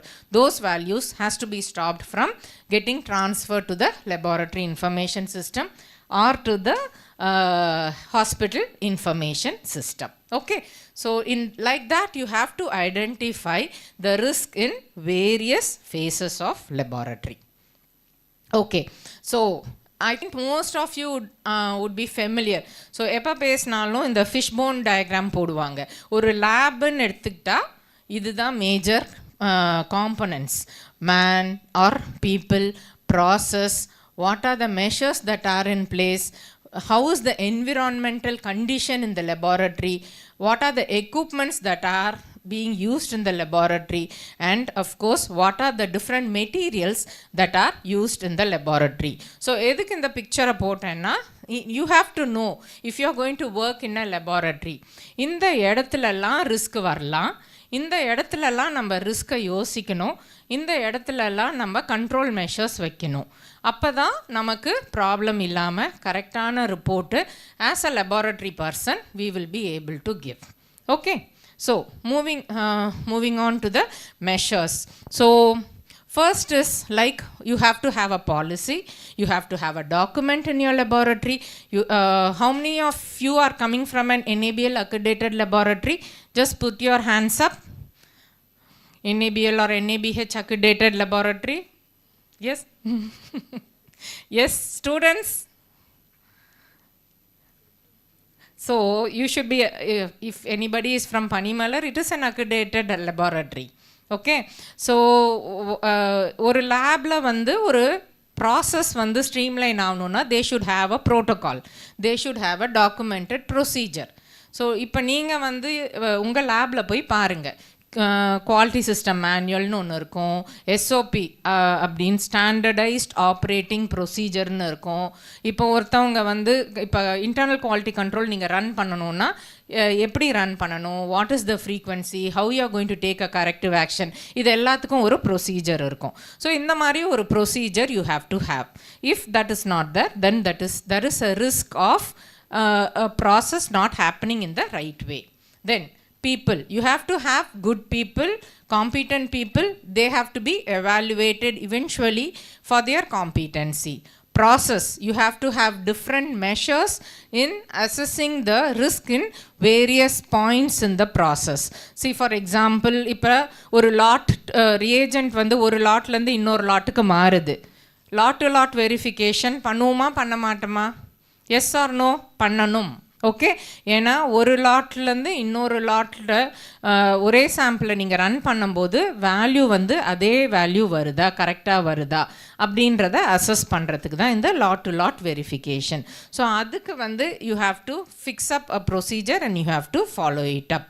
Similarly, environment, that there should be a proper environment for the laboratory. So sections should be appropriately segregated. There should be இப்போ வந்து microbiology இருக்குன்னா biosafety cabinet கண்டிப்பாக அங்கே இருக்கணும், இல்லைன்னா that is a risk. Okay, so like that environment specifica you have to identify what are the requirements and what are the risks. Then equipment, so if you have this equipment, what are the risks? If that is if the equipment is there, maintenance panano, that is, if that is not done, that becomes a risk. So like that you have to relate and you have to identify the risk. Okay, so when you are in a laboratory and when you are supposed to identify the risk, you have to have in mind the 3 phases of laboratory and this 5 different components in the laboratory, and then you have to identify various risks in a laboratory. Okay, so now moving on to the next strategy, assessing the risk. So ரிஸ்க்கை நம்ம வந்து identify பண்ணிட்டோம், இதுதான் risk, இந்த இடத்துலலாம் risk வரலாம் அப்படின்னு சொல்லிட்டு. What do you mean by assessing the risk? எவ்வளோ ஃப்ரீக்வெண்ட்டாக வருது, இந்த ரிஸ்க்கு வந்ததுன்னா அதோட சிவியாரிட்டி எப்படி இருக்கும்? Okay, so that you have to identify, and for that you have to have a score, and with that you have to calculate the risk and evaluate it. So risk assessment is an overall process comprising of risk evaluation and risk quantification. Risk evaluation means a process of comparing the estimated risk against the given risk criteria to determine the acceptability of risk. And risk quantification is the process used to assign value to the probability of occurrence of harm and severity of that harm. So in simple words, you have to know risk assessment na risk evaluation, risk quantification. Risk evaluation na risk வந்து எங்கெல்லாம் வரலாம், அதுக்கு என்ன criteria நம்ம fix பண்ணணும். Risk குவான்டிஃபிகேஷன்னா அதுக்கு எவ்வளோ சிவியராக இருக்கும், எவ்வளோ ஃப்ரீக்வெண்ட்டாக அது வருது, அதுக்கு ஒரு ஸ்கோர் மேட்ரிக்ஸ் நம்ம ஃபிக்ஸ் பண்ணணும். Okay, to assess this risk there are different tools that you can use and to evaluate the risk. So one is a failure mode and effect analysis, FMES. சி risk அசஸ்மெண்ட்ன்ற ஒரு டாப்பிக்கே ஒரு நாள் ஃபுல்லாக பேசலாம், ஒரு ஒர்க் ஷாப் கண்டக்ட் பண்ணலாம். பட் ஆனால் ஒரு அவுட்லைன் தான் நான் இப்போ உங்களுக்கு கொடுக்குறேன். ரிஸ்க்குனா உங்களுக்கு இதெல்லாம் கண்டிப்பாக தெரிஞ்சிருக்கணும். So identifying a risk, evaluating a risk. Evaluating ரிஸ்க்குக்கு வந்து you have different tools. One tool is failure mode effect analysis, where it is called as a bottom up approach, where it identifies the potential source of failure and determines how such failure can affect the system. So it identifies possible source of failure, determines the probability and consequence of each failure, and outline the control measures and detect and eliminate such failure. Next tool is fault tree analysis or FTA. This is top-down approach where it reviews the probable source of failure in the system, begins by assuming a high-level hazard and then determining the root cause of hazard. It is useful when examining multiple failures and their effect in a system level. So these are the different tools. So you have to choose a tool appropriately for your laboratory depending upon what risk you want to evaluate. Another tool is failure reporting and corrective action system. This details the failure that have occurred in a system and the control measures employed to correct these failures. The control measures can describe how to prevent the actual failure from occurring again or how to prevent the downstream effect of the failure. Okay, so these are the different tools, and the FMEA, FMES or the failure mode and effect analysis is the common tool which is used by most of the laboratory in assessing the risk in their place. Now, moving on to the next component of risk quantification. So, this is a process of evaluating the identified risk. So, risk இப்படி வரலான்ட்டு நீங்கள் identify பண்ணியிருப்பீங்க. So அதை வந்து நீங்கள் evaluate பண்ணணும். அதை எப்படி பண்ணுவீங்க? Severity and probability. So whether the identified risk, which is the sentinel step in making the right decision as to what needs to be done to remove or reduce the chance of its occurrence. So the identified risk shall be quantified using an FMEA tool which is based on the calculation of RPN. RPN score அப்படின்னு சொல்வோம், which is nothing but a multiplication factor of severity, okay, likelihood of occurrence and likelihood of detection. Severity na எவ்வளோ severe இந்த risk நடந்ததுன்னா அதோட consequence எப்படி இருக்கலாம், மைல்டாக இருக்கலாமா, மாடரேட்டாக இருக்கலாமா, சிவியராக இருக்கலாமா அப்படின்றது பார்க்குறது தான் severity. occurrence, likelihood of occurrence na frequency, okay, how frequently this is happening. And detectability, are there any measures in your system which is helping in identifying and preventing the occurrence of risk? So each one you can define a score for the same. So severity, you can give a score as 1 to 5, like negligible 1, mild na 2, moderate na 3, severe na 4, catastrophic na 5.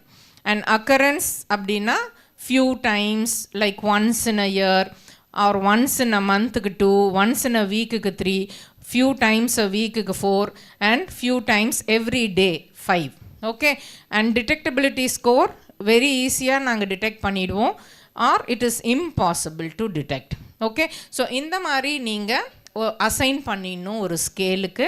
அதுக்கப்புறம் ஒவ்வொரு ரிஸ்க்குக்கும் frequency என்ன, occurrence R probability என்ன, detectability score என்னன்னு போட்டுட்டு you have to calculate the RPN number. And if this RPN number is said to be more than 10, then you have to say this risk has to be addressed immediately. You have to take immediate action. But if it is less than 10, then you can say I will monitor the process and I will address if there is some issue. So you have to understand this is the way that you have to assess the risk. Okay, now there is also another way of looking it into, without the detectability score podama kuda neenga risk matrix podlam, taking into account the severity and probability. So significance of risk is also can be done simplified way by using this risk matrix, which is calculated by multiplying the probability score of risk and severity score of risk. Probability is nothing but the chances of occurrence. Okay, so other base panni every event you will have a matrix. So you can say that my இந்த risk வந்து என் இடத்துல வரத்துக்கு வந்து chances வந்து கம்மி தான் அப்படின்னா, then you can give it as a score of probability as likelihood here. Unlikely you can give it as 2.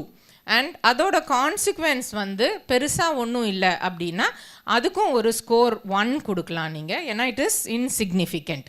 So 2 into 1 becomes 2 and it comes under the green category, which is low risk. So if it falls in green category, then it is low risk and you need not address that risk and you can just monitor it. If it is moderate risk, then you have to say, okay, I will ensure that the process is in place, but I keep monitoring. If then there is a significant risk, you have to do the root cause analysis and you have to take corrective actions. And high risk, yes, no other thoughts, you have to address it effectively and immediately. Okay, now moving on to the next strategy, implementing control measures. So what do you mean by implementing control measures? So that is your detectability. அதுதான் நான் சொன்னேன். So or you can say what are the different control measures that is in place in your system. Okay, for example, இப்போ வந்து you can say that mislabeling of sample. Okay, so அதை வந்து ஒரு ரிஸ்காக எடுத்துக்கோங்க. So மிஸ்லேபிளிங் of sample வந்து எப்படி நீங்கள் prevent பண்ணலாம்?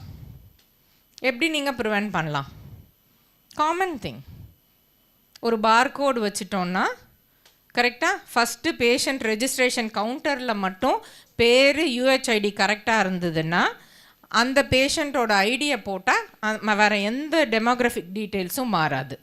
Then you can ensure that correct பேஷண்ட்டுக்கு கரெக்டாக நம்ம பார்கோட் லேபிள் ஜெனரேட் பண்ணுறோம், கரெக்டான லேபிளை வந்து நம்ம வேக்குடெய்னரில் நம்ம ஸ்டிக் பண்ணுறோம். So like that. So I will do avoid the patient identification errors, in my system I have incorporated barcoding mechanism.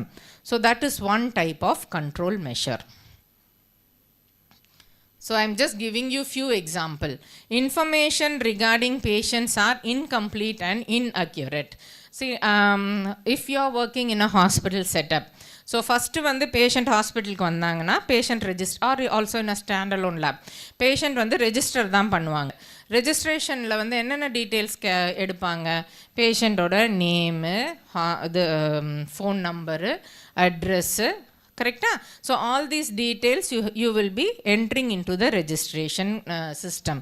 So அது வந்து அந்த ரெஜிஸ்ட்ரேஷனில் உட்கார்றவங்க தப்பாக என்ட்ரி பண்ணிட்டாங்கன்னா அதை எப்படி நீங்கள் வந்து கண்டுபிடிக்க முடியும்?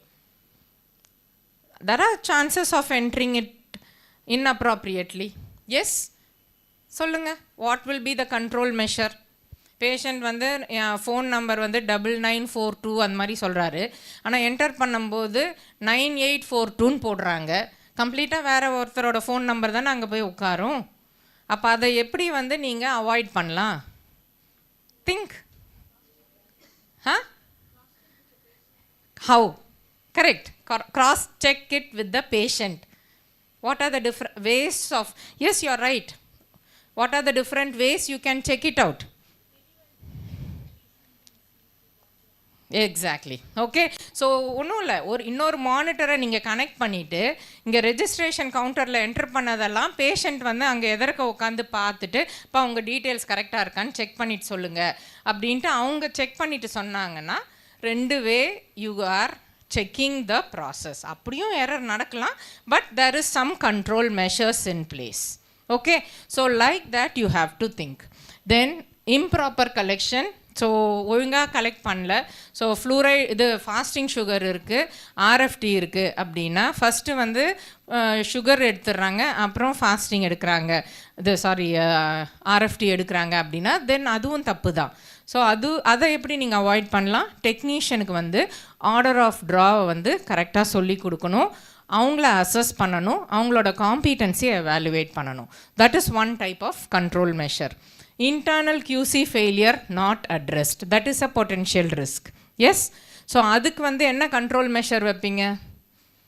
people working in lab, IQC வந்து அப்பா பரவாயில்ல சாம்பிள் நிறைய வெயிட்டிங்கில் இருக்குது, கண்ட்ரோல் அட்ரஸ் பண்ணலனாலும் ரன் பண்ணுங்க அப்படின்ட்டு சொன்னால் ரன் பண்ணுவீங்களா? Yes, there is a potential risk of wrong reporting. Okay, so there also you should have a control measure. Without addressing the QC, result should not be processed. Okay, person in charge has to be addressed effectively. Person who is involved in that process has to be trained appropriately, and he has to address the failure. So what is the cause, அந்த details எல்லாம் address பண்ணணும், அதுக்கு டாக்குமெண்ட்டை ready பண்ணணும். ஏன்னா வந்து சும்மா நான் அட்ரஸ் பண்ணிட்டேன்னு சொன்னால் மட்டும் பத்தாது. நீங்கள் இப்போ நாளைக்கு லேபில் வந்து கன்சல்டண்ட்டாக இருக்கீங்க, இல்லை ஒரு சூப்பர்வைசராக நீங்கள் போகிறீங்க, உங்களுக்கு கீழே ஒரு 4 பேர் ஒர்க் பண்ணுறாங்க அப்படின்னா, நான் QC ரன் பண்ணேன் சார், அது வந்து அவுட் ஆச்சு சார், நான் கரெக்ட் பண்ணிட்டேன் சார், அப்புறம் சாம்பிளை ப்ராசஸ் பண்ணிட்டேன் சார் அப்படின்னு சொல்லுவாங்க. அதை எப்படி நீங்கள் செக் பண்ணுவீங்க? மிஷினில் போய் பாருங்கள், என்ன கரெக்டிவ் ஆக்ஷன் நடந்திருக்கு, டாக்குமெண்ட் ஒன்று வைங்க, அதில் என்ட்ரு பண்ண சொல்லுங்கள், அதில் கரெக்டாக என்ட்ரு பண்ணியிருக்காங்களான்ட்டு நீங்கள் ஆஸ் அ சூப்பர்வைசர் பார்க்கணும், ஆர் அ கன்சல்டன்ட் நீங்கள் பார்க்கணும். In that way you can have a control measure for addressing the IQC failure. Then critical value not informed, that is also a potential risk. So you can have a critical alert record, which is a mandatory requirement for both NABL and NABH, and you have to verify those critical alert records. Transcription errors. So manual enter பண்ற lab இருந்ததுன்னா this error can happen. So in that case, if you are going to go and if you are in a place to give suggestion as a control measure for this transcription error, what suggestion will come to your mind? Yes, one is you can request for interfacing or to avoid manual transcription. But still, if that is not feasible, that may not be feasible for all laboratory, then what else can be done? What else can be done? Double checking. Okay, so 2 பேரை ஒருத்தர் பார்க்குறதுக்கு பற்றி இன்னொருத்தரும் verify பண்ணாங்கன்னா ஒரு இடத்துல miss ஆகிறது இன்னொரு இடத்துல பிடிக்கிறதுக்கு சான்ஸ் இருக்குது. So like that every point wherever risk can happen, you have to think of a control measure and you have to try implementing it. Now moving on to the next component or next strategy, monitoring and review of control measure. நான் இதெல்லாம் வச்சுட்டேன்ப்பா, அதெல்லாம் கரெக்டாக இருக்குது, இனிமேல் எந்த பிரச்சனையும் வராது அப்படின்ட்டுலாம் நீங்கள் ஜாலியாக இருக்க முடியாது. நீங்கள் சிஸ்டம் ஒன்று க்ரியேட் பண்ணால் கூட அதை மானிட்டர் பண்ணலன்னா எப்போ வேணாலும் ப்ராப்ளம் வரலாம். ஓகே, ஸோ அதுதான் monitoring and review of control measure. So risk monitoring is a quality assurance activity carried out in a scheduled manner by adopting recommendations of regulatory bodies or published guidelines. The quality assurance activity could be as small as logging of housekeeping of laboratory to hospital server backup activities. So what do you mean by risk monitoring? So or monitoring the control measures. So எப்படி நீங்கள் நான் இப்போ சொன்னல different control measures வச்சுருக்கோம். So as a consultant or as a person who's in charge of that place, how will you monitor the things that you have told is happening? Yes? Have you heard of audits?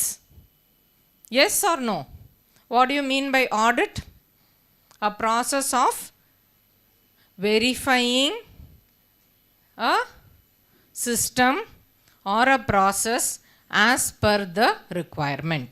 Okay, so நீங்கள் ஏதாவது ஒன்று define பண்ணியிருக்கீங்க, நான் இப்படி தான் பண்ணுவோம் அப்படின்னா அது பிரகாரம் உங்கள் இடத்துல எல்லாம் நடக்குதா அப்படின்ட்டு பார்க்குறது தான் audit. How many of you have faced internal audit in different ways? நீங்கள் இன்டர்னல் ஆடிட்னா உடனே லேபு NABLன்னு யோசிக்காதீங்க. ஒரு டிபார்ட்மெண்ட்டில் இப்போ எத்தனை டேபிள் சேர் இருக்குது, அதில் எத்தனை டேபிள் உடஞ்சிருக்கு, எத்தனை சேர் உடஞ்சிருக்கு, எத்தனை டேபிள் ரீப்ளேஸ் பண்ணணும். As a HOD of department you are suppose to do furniture audit, you are suppose to do consumable audit.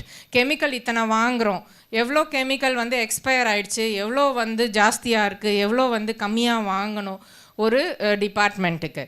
எதுக்கு சொல்கிறேன்னா, everywhere you have to have a process where you will be monitoring whatever control measures that are there in place. ஏன்னா monitor நீங்கள் பண்ணலனாலே நீங்கள் போட்ட control measure கரெக்டாக இல்லையான்னு கூட உங்களுக்கு தெரியாமல் போகலாம். So this is the way that you have to look into things.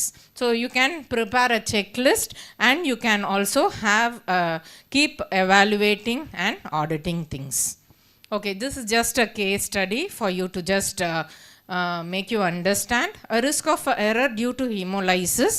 So a sample of serum potassium is analyzed and reported without recognizing that the sample is hemolyzed. So what is that risk that a patient can have? So if the patient has had hypokalemia, it would be missed. ஏன்னா potassium லோவாக தான் இருந்திருக்கும் அந்த பேஷண்ட்டுக்கு, ஹீமோலைஸ்டு சாம்பிளில் potassium level ஜாஸ்தி ஆகிடும். அதனால் லோவாக இருக்கிற பேஷண்ட்டு நமக்கு தெரியாமல் போக சான்ஸ் இருக்குது. But if a patient had a normal potassium, then it would have shown as hyperkalemia and it would have initiated treatment for that patient. And if wrong potassium is reported, it would have had an adverse effect on patient outcome and it can also be fatal. So இந்த மாதிரி ஒரு case வந்ததுன்னா சிவியாரிட்டிக்கு நீங்கள் score 1ன்னு கொடுத்தீங்கன்னா அதை நாங்கள் ஒத்துக்க முடியாது. கரெக்டாக சிவியாரிட்டி கான்சிக்வன்ஸே வராது அப்படின்னு சொல்லிட்டு நீங்கள் 1 போட்டிங்கன்னா அந்த ஸ்கோரிங் டேபிளில், then that is not a correct way of scoring a risk. So severity high 5 4 அந்த மாதிரி you have to use. So catastrophic or requires immediate action. So like that you have to give a score and you have to calculate your RPN number. இதே பேஷண்ட்டுக்கு suppose whole பிளட்ல நடந்ததுன்னா ஹீமோலைஸ் ஆனதே தெரியாது உங்களுக்கு. ஓகேவா? அப்போ இதோட ஆர்பிஎன் ஸ்கோர் இன்னும் ஜாஸ்தியாக ஆகிடும். ஏன்னா டிடெக்டபிலிட்டி உங்களுக்கு ஸ்கோரு ஜாஸ்தியாக இருக்கும். ஓகேவா? So like that every situation you have to analyse and you have to give the scoring because that is going to help you in improving the process that is there in your organization. And last but not least, any risk mitigation is very important.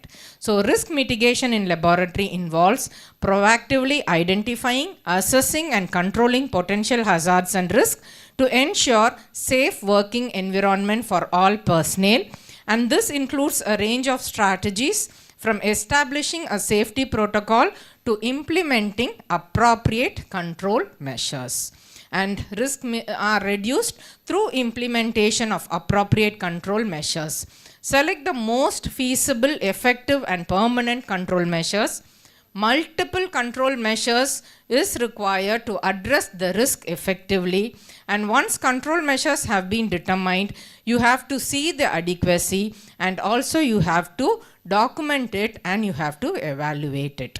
And moving on to the last strategy of risk. I can see smiles in many faces. Appada, kadasi vantanga madam avdine. So yes, so most important, risk கண்டுபிடிச்சிட்டீங்க, assess பண்ணிட்டீங்க, அதுக்கு control மெஷரும் நீங்கள் பண்ணிட்டீங்க, அதை மானிட்டரும் பண்ணுறீங்க. But இதெல்லாம் பண்ணுறீங்கன்னு எப்படி தெரியும்? அதை நீங்கள் ஒழுங்காக டாக்குமெண்ட் பண்ணணும், அதை நீங்கள் ஒழுங்காக ரெக்கார்ட் பண்ணணும், அதை நீங்கள் கம்யூனிகேட் பண்ணணும். அப்பா இந்த இடத்துலலாம் ரிஸ்க் வந்திருக்கு, இதுக்கெலாம் நாங்கள் இந்த கண்ட்ரோல் மெஷர் வச்சுருக்கோம், இதெல்லாம் நீங்கள் பண்ணிங்கன்னா தான் நெக்ஸ்ட் டைம் நமக்கு இந்த ரிஸ்க் வராது. அப்போ தான் உங்களோட ரெசிடுவல் ரிஸ்க் ஸ்கோர் வந்து இம்ப்ரூவ் ஆகும். ஒரு ரிஸ்க் வந்ததுன்னா திரும்ப வராமல் இருக்கும். Okay, so these are the key components of risk documentation. One is risk log you can maintain. So why that is important? The risk log includes the list of identified risk, the potential impact, likelihood of occurrence and mitigation plans. And it's the purpose of this risk documentation is to maintain transparency and to make people accountable. Once you make people accountable, things will fall in place. And also it helps you in making decisions, and of course, and it will help to reduce the potential of negative impacts and greater transparency and better alignment with the regulatory requirement. So the take home message will be proactive risk management. It enables organizations to identify and address the risk before they escalate into major problems. And compliance is often a requirement for regulatory compliance as well as for the auditing purpose. And benefit of why you should, நிறைய பேருக்கு தெரியும், சும்மா எல்லாரும் வந்து ரிஸ்க்குன்றீங்களே, எதுக்கு நாங்கள் இதெல்லாம் பார்க்கணும் அப்படின்னா, these are the benefit of doing a proper risk management. You can enhance decision making, you can enhance a reputation of your lab or your organization, resource optimization, cost saving, minimized disruption. ஒரு major டிசாஸ்டரோ major problem வராமல் நீங்கள் பார்த்துக்கலாம் if your risk is identified and addressed effectively. But never forget, you can never completely predict a cause or an outcome. Risk is not a fixed measurement. It is mutable by events and it's susceptible to change. So நான் அதுதான் சொன்னேன், நான் ஒரு 10 risk identify பண்ணிட்டேன், இந்த ரிஸ்க்கை தவிர என் லேபில் பெருசாக வராது, அதெல்லாம் கிடையவே கிடையாது. ஓகே, அதுவும் லேபில் ஒர்க் பண்ணுறவங்க, லேபில் வந்து டீமை லீட் பண்ணுறவங்களுக்கு அதோட இம்பார்ட்டன்ஸ் நிறைய தெரியும். டெய்லி புது புது பிரச்சனைகள் வரலாம், டெய்லி நீங்கள் அதை ஃபேஸ் பண்ணணும், அதுக்கு உண்டான மெஷர்ஸை நீங்கள் ஃபாலோ பண்ணணும். Okay, so look to the best but plan for the worst. So பெரிய விஷயம், சின்ன விஷயம் நடந்தால் கூட இது வந்து வேர்ஸ்ட் ஆச்சுன்னா என்ன பண்ணுவோம், என்ன நடக்கும், அதுக்கு என்ன கண்ட்ரோல் மெஷர் யூஸ் பண்ணணும் அப்படின்ட்டு தான் நீங்கள் யோசிக்கணும். And to the extent possible reduce surprise by increasing information. Okay, more and more you document, more and more you address the components, more and more process will be in place. Okay, so with that, thank you for your patience listening. Thank you all.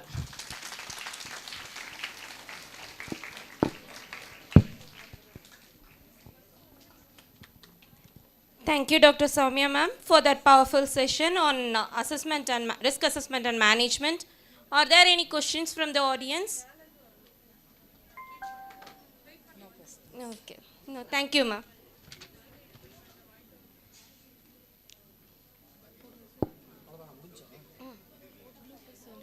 Freeze பண்ணுங்களா, remote freeze பண்ணுங்க. அப்படியா, ஒரு 2 video மட்டும் டக்குன்னு.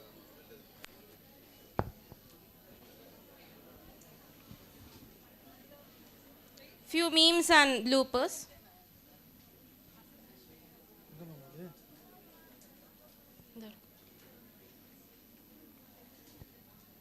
Friends comedy.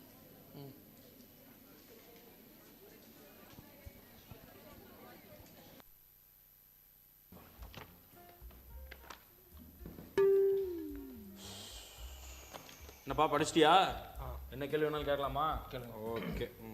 What is digital signal processing? Digital signal processing is also called as a signaling process. Processing the digital signal is also called as a digital signal process.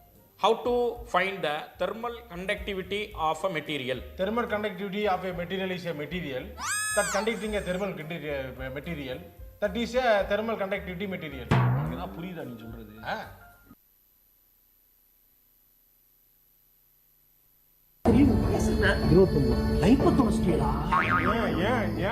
முடி கொட்ட ஆரம்பிச்சிருக்குமே. முடி கொட்டுது. ஆமா. ஸ்ட்ரெஸ்ஸா இருக்குமே. முடி கொட்டுது. நெஞ்சு குத்துதா? இன்னும் முதுகுல குத்துதா? இங்கல. அப்படியே குத்துற மாதிரியே இருக்கு. ஆமா ஆமா. லேசா வலிக்கிற மாதிரி. வலிக்குது.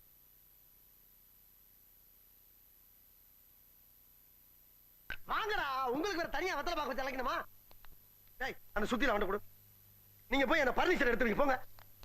டேய் நில்லுடா. நீங்க என்ன நிக்கிறீங்க? போங்கடா. நீ எங்க போற? நீங்க தானே ஃபர்னிச்சர் எடுக்க சொன்னீங்க. ஏன் இதுவரைக்கும் உடைச்சல பத்தாதா? பர்னிச்சர் மேல கை வச்சா முதல் டெட் பாடி நீதான்டா. போய் மேல ஏறி தேவையில்லாத ஆணில புடுங்க போ. தேவை உள்ள ஆணி தேவையில்லாத ஆணி எப்படி தெரிஞ்சுக்கிறது? நீ புடுங்குறது பூராமே தேவையில்லாதான். போய் புடுங்க போ. டேய், நீங்க எங்க போறீங்க? ஆணி புடுங்க. ஆணியே புடுங்க வேணாம். வாங்கடா. நீங்க டேய்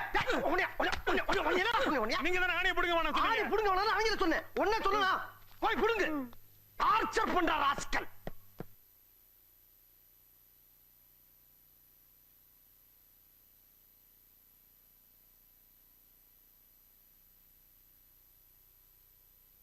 அரங்கம் அதிரட்டுமே, விசில் பறக்கட்டுமே, கரங்கள் வசரட்டுமே, தேகோ வழக்கு மொத்தமே குக்கு குக்குலி பவர் ஹவுஸ் என்னை குறையாத மவுசே ஒமேல எலசங்களுக்கும் பெருசுகளுக்கும் பொருசுகளுக்கும் பாவர்களுக்கும் கவரிகளுக்கும் லவுசே குக்கு குக்குலி power house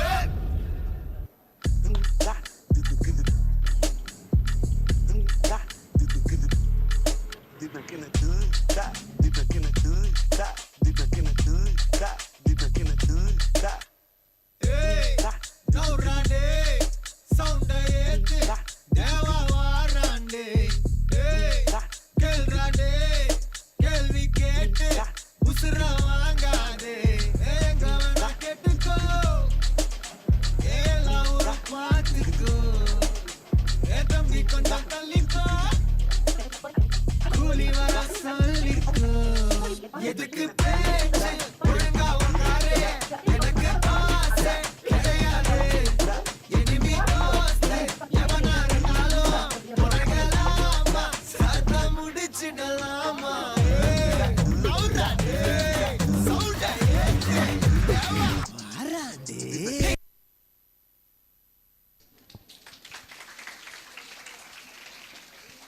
Thank you, sir, for the memes and bloopers. Please visit our photo booth. Our AHS students have put a lot of effort in creating the photo booth to capture few moments. With this, we conclude our scientific session for our continuing education program on triple pillar of laboratory excellence. To formally conclude our today's session, I now invite Dr. Lakshmi Ma'am, Professor of Biochemistry, to deliver the vote of thanks.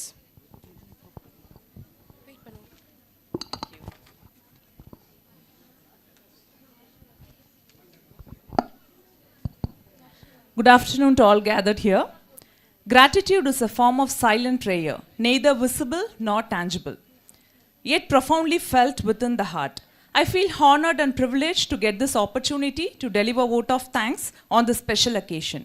I, on behalf of the organizing committee of this continuing educational program, Triple Pillars of Laboratory Excellence, convey my thanks and gratitude to our respected secretary and correspondent, Panimala Group of Institutions, Dr. P. Chinnadurai sir, our directors, Tirumati C. Vijayarajeshwari Madam and Dr. Saranyashri Shakti Kumar Madam for giving us this opportunity to organize this program. I convey my deep regards and thanks to our beloved director, Panimala Group of Institutions, Dr. C. Shakti Kumar Sir, for being the tremendous pillar of support for the conduct of this program. My sincere thanks to our Dean, Dr. C. Ilamparudi Sir, for being a constant source of encouragement and support. I would like to thank our Medical Superintendent, Dr. Sabha Ratnavel Sir, for his gracious presence. I thank our Vice Principal and Professor of Biochemistry, Dr. Surapaneni Krishnamohan Sir, for his constant help and guidance. I would also like to thank our Deputy Medical Superintendent, Dr. Prem Kumar Sir, our RMO, Dr. Rajiv Roy Sir, Assistant RMO, Dr. Vinod Sir, our Chief Academic Officer, Dr. Arun Kumar, Chief Administrative Officer, Mr. Saravana Kumar, and our Chief Operational Officer, Mr. Dinesh Kumar, for their support and help for organizing this program. I wholeheartedly thank our eminent and distinguished speakers, Dr. Soumya Madam, Dr. Satya Selvarajan Madam, and Ms. Dr. Malini Madam, for sharing their valuable knowledge with all of us and making this event a grand success. Thank you all. I would like to thank all the HODs, professors and faculty from various departments of Panimala Medical College Hospital and Research Institute for making this event a successful one. I sincerely extend my gratitude to all the participants who have registered from all over India and for attending the CEP. We are overwhelmed with the response and interest which you have shown towards this program. I sincerely thank you all for it. An event of this dimension cannot happen overnight. We have been fortunate to have a hardworking, brilliant and dedicated team. I thank our HOD, Dr. Anusha Ma'am, to envision this program and being the driving force behind it. I extend my sincere thanks to our faculty, Dr. Dinesh Kumar, Dr. Gayatri Devi, Dr. Mahima Alicia, Dr. Perlin Bala, Dr. Emmy Goldie, Dr. Kalai Selvi, Mr. Jim Sebastian for their dedication and tireless work. Special thanks to Dr. Dinesh Kumar for his memes, which all of us enjoyed. I am very much thankful to Ms. Vishnupriya and Ms. Kirti, Faculty of Biochemistry from Panimala College of Allied Health Sciences, and all the students, volunteers and participants from Panimala College of Allied Health Sciences for their active and enthusiastic participation in organizing this event. I also thank all lab technicians from the Central Laboratory, non-teaching staffs from Department of Biochemistry, Mrs. Muttamalarasi, Ms. Genova, Mrs. Jivita, and our department attenders, Mrs. Rajeshwari and Mrs. Ramatal, for their hard work and dedication in organizing this event. A special note of thanks to our web designer, Mr. Gopi Sampath, for designing the mementos and the certificates. Not but not the least, I would like to take this opportunity to thank our IT department staffs, HR department, purchase department, supervisors, photographer, non-teaching staffs, transportation team, catering team, and housekeeping staffs. Without you guys, this event would not be possible. Thank you.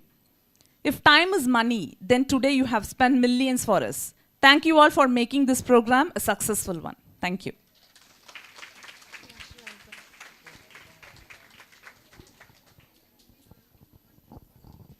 I now request everyone to rise for national anthem. जनगण मन अधिनायक जय हे भारत भाग्य विधाता पंजाब सिंध गुजरात मराठा द्राविड उत्कल बंगा विंध्य हिमाचल यमुना गंगा उच्चल जलधि तरंगा तव शुभ नामे जागे तव शुभ आशीष मांगे गाहे तव जय गाथा जन गण मंगलदायक जय हे भारत भाग्य विधाता जय हे जय हे जय हे जय जय जय जय हे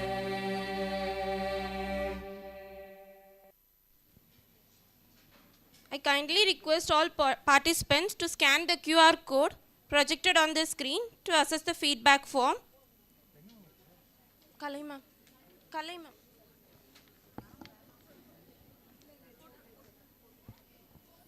After submitting the feedback, one representative from each college collect the certificates for all the participants from the registration counter.